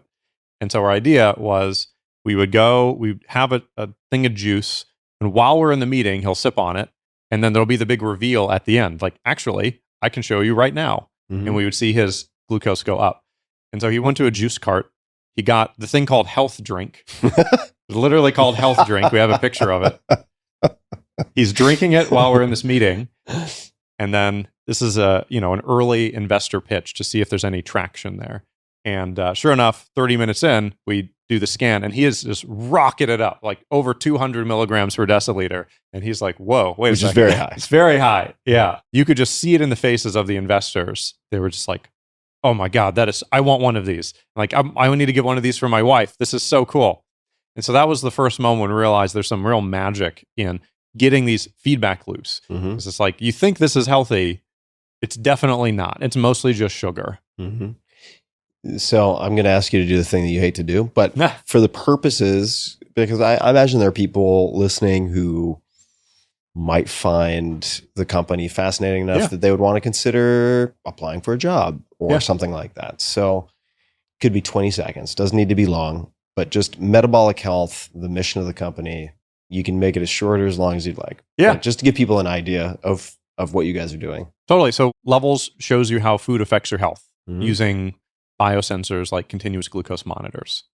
The metabolic health crisis is a compounding problem. When we started this company 4 years ago, the diabetes rate was about 10%. It's now 13%. The rate of diabetes is increasing at an increasing rate. Mm-hmm. Second derivative positive. There are 90 million pre-diabetics in the US. The CDC estimates that 70% of those people will be diabetic within 10 years. This is a very serious problem. The numbers are really frightening if something does not dramatically change. So what almost everybody learns is something that is in their diet: oatmeal, ketchup that they don't realize has sugar in it. They almost always discover something that is causing problems in their life that they didn't realize. And so the goal of wearing a biosensor, where you're literally measuring molecules in your body, is this is the ground truth. You don't have to trust Honey Nut Cheerios, which says it's heart healthy. You don't have to trust them. You can just see it in your body in your own data, and you can make your own decisions. So that's the intent of the company. And I should also mention to folks, because I've used continuous glucose monitors a lot. Levels is an amazing tool. And you will also often see things that are very counterintuitive, or at least not obvious at first glance, like something that perhaps at smaller quantities is a very healthy food, but at your normal intake quantities, even though it doesn't seem like a lot, it's the same amount your friends eat, actually provokes a huge insulin response. For sure. Or glucose response, I should say. Both, but right. Glucose is a lot easier to use as a measurement. And you might also find that, for instance, people might associate glucose with carbohydrates, but not always the case, right? Nope. Like if you have a rockin' gigantic steak, maybe not so gigantic, depends on your personal profile. It's very surprising how also time of day factors into this. Sure. And unless you have the information, which is different from data, right? I mean, you can be deluged in data, but not know how to interpret it. But with an interface like Levels, if you are able to actually get a graspable hold on the signals that matter, it's pretty shocking, I think, and immensely practical how much you can modify your behavior. So for sure. And very simple things too, like going on a walk after a meal has a huge impact on your glucose response. And the thing that got me interested in it, I'm pretty thin, I'm pretty fit, I played sports in college. The thing that got me interested in glucose monitoring was the energy swings. It's crazy to think that I used to believe this, but I was convinced that what you eat, it's just calories in, calories out. What you eat does not impact how you feel. Makes no difference. It's all just calories. And then I started wearing a glucose monitor, and I had my normal healthy breakfast of orange juice and oatmeal. And I just went on this roller coaster, and like around noon, I'm falling asleep, and I see that I've crashed into deep hypoglycemia, and it just clicks. You can read about this stuff, but when you see it in your own data, it's like, this is it. It's not caffeine. It's not sleep. This whole time, it's been the thing that I don't even like oatmeal. I was just doing it because I was told it was healthy, and it's actually the source of a lot of my problems. And on the walk piece, Marco Canora, who's an amazing chef, actually, he is the proprietor of one of my favorite restaurants in New York City, Hearth. And you can also get Brodo bone broth, which is spectacular, right next door, attached to Hearth. And he has really completely recomposed his body. I mean, he, over the last, let's call it 10 years, combination of different factors, but the use of Levels showed him how much just walking around the block. I mean, we're not talking about half a mile, a very short walk after eating. What an incredible intervention that was for having an impact on glucose levels. It's remarkable. So for people who might be interested, you guys looking for any particular types of folks at the moment? I mean, we're always hiring engineers. So if you're a TypeScript engineer, front end, back end, my DMs are open on Twitter. So all right, that's the best way. Yeah. All right, DMs on Twitter. His EAs will be eagerly awaiting your DMs. Last thing I wanted to talk about because people might be interested and I'm interested. So minimalism. Yeah. And this is particularly interesting to me because it raises questions about why you're doing what you're doing, right? Like, do you like stuff, but it's more of a philosophical exercise? And then at some point, if you guys have investors, presumably, like they would like to get a return on their investment, which means if that happens, then you would get a return on your equity, presumably. What happens then? It raises all sorts of questions about the philosophies or the beliefs behind these things or the guiding principles. So let's start with the physical stuff. What does physical minimalism look like for you? It's never been like a philosophical practice for me. It's really just been pragmatic. I was what I think is now called a digital nomad for quite a few years. And over time, just having stuff was really inconvenient. Yeah. And so over time, I just had less and less stuff to the point where like all my stuff fits in that backpack at this point. That is across from us in this recording studio. Yeah, I just don't have a lot of stuff. So hold on a second. So does this exclude or include clothing? So I have this pair of pants. This is my only pair of pants. Okay. I have 3 shirts. Mm-hmm. I have 10 pairs of underwear. I have 10 socks. That's it. So you must have tried a lot of pants and shirts then. What are we working with here? These shirts are definitely quality. These are the Calvin Klein modal is the material. Yeah. They're super breathable. They don't get smelly. Mm-hmm. Yeah, these are great. The pants are ones that my wife picked out. So I don't actually know what they are. That's great. Yeah. They made the cut. They did. Or maybe there's some karmic debt and you just have to wear them now. I don't know. They're honestly, they're a bit too thin. And so whenever it gets hot, I feel like I'm glued to them. And it's very hard to take them off. But yeah. Okay. All right. So we'll stick with the shirt recommendation. What else is in your bag? Is there anything that wouldn't be obvious? I'm sure there's a laptop and some cables and charging, etc. Yep. A lot more cables than you would anticipate. There's like 6 or 8 different cables that I have to do to connect things. Dongle City. Yep. I have, standard toiletries. I think one that I keep with me that's maybe a little bit uncommon. Throwing stars. No. I keep something with me. I call them my focus goggles. Okay.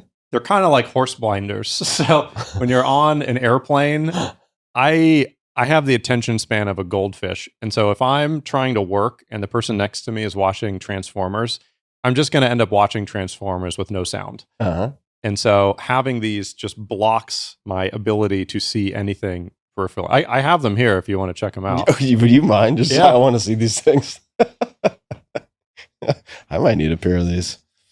Here, why don't you sit down just so people can see this? Yeah. Because this is also not a big bag. No, this is substantially smaller than my bag, which does not contain all of my earthly belongings. These are my focus goggles. Oh, wow. You made these. Oh, yeah. Custom built. This is incredible. Okay. So what we got here, these are, okay. So for people, I'm going to put these on in a second, but for people who can't see them, so they're basically almost safety like glasses. They're like shooting range glasses. You have basically created like Inuit style sunglasses in a sense, which people can look up, but by painting something on the surface to create sort of a thin sliver. Yeah. It's like I took a little bit of masking tape over the middle. This is the 3rd iteration. Okay, put some masking tape in the middle. I spray painted. And then you spray paint it, and then you put like kinesio tape or something? Yeah, that's just like a normal athletic tape. Because I've been trying with the spacing. Wow. Yeah.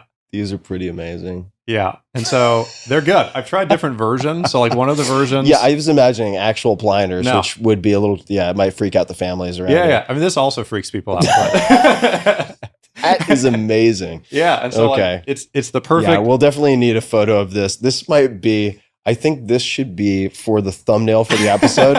You should have these on. That would definitely get a couple of extra clicks. Yeah. All right. Those are cool. This is a 3rd version. The first version was just dots, just circles. Mm-hmm. But turns out with that form factor, you get really dizzy. That sounds awful. Yeah, it's bad. So doing the slit works, but then it turns out this slit was a little bit too wide, so I just put some tape on it. But this is the final form of the focus goggles. Okay, focus goggles for the win. Anything else you got in there? Any like runes that you cast to make critical company decisions. I keep my passport. I keep a copy of the Constitution in my bag. Okay. Tell me more. It's the law, so it's a good reminder. Don't break the law again. Don't break the law again. No, seriously, what is I mean, I understand it's the law, but Yeah. Most people also don't want to inadvertently or purposefully break the law, but they don't carry a copy of the Constitution. Yeah. So what does that serve in your life? It's surprising. It takes like 2 hours to read it. It's a really short document. And it is surprising how often it ends up coming up in a discussion or a debate. Like one recently related to the election, somebody was saying, the Electoral College is unconstitutional. And I said, no, it's in the Constitution. It's Article 2, Section 1. They're like, no, it's not. It's like, I have a Constitution right here. And they're like, okay, fine. Yeah. It's literally in the Constitution. It's definitely constitutional. I'm like, okay, well, it shouldn't be constitutional. It's like, fair enough. Yeah. But like, it's definitely constitutional. All right. How long have you had the Constitution in your bag? Several years. Yeah. Now, is it just for smacking down people who are speaking mistruths in debates, or sometimes I reread it? It is a fascinating book, if you want to call it that, on organizational design. For all of its flaws, the United States is the longest standing republic in the world.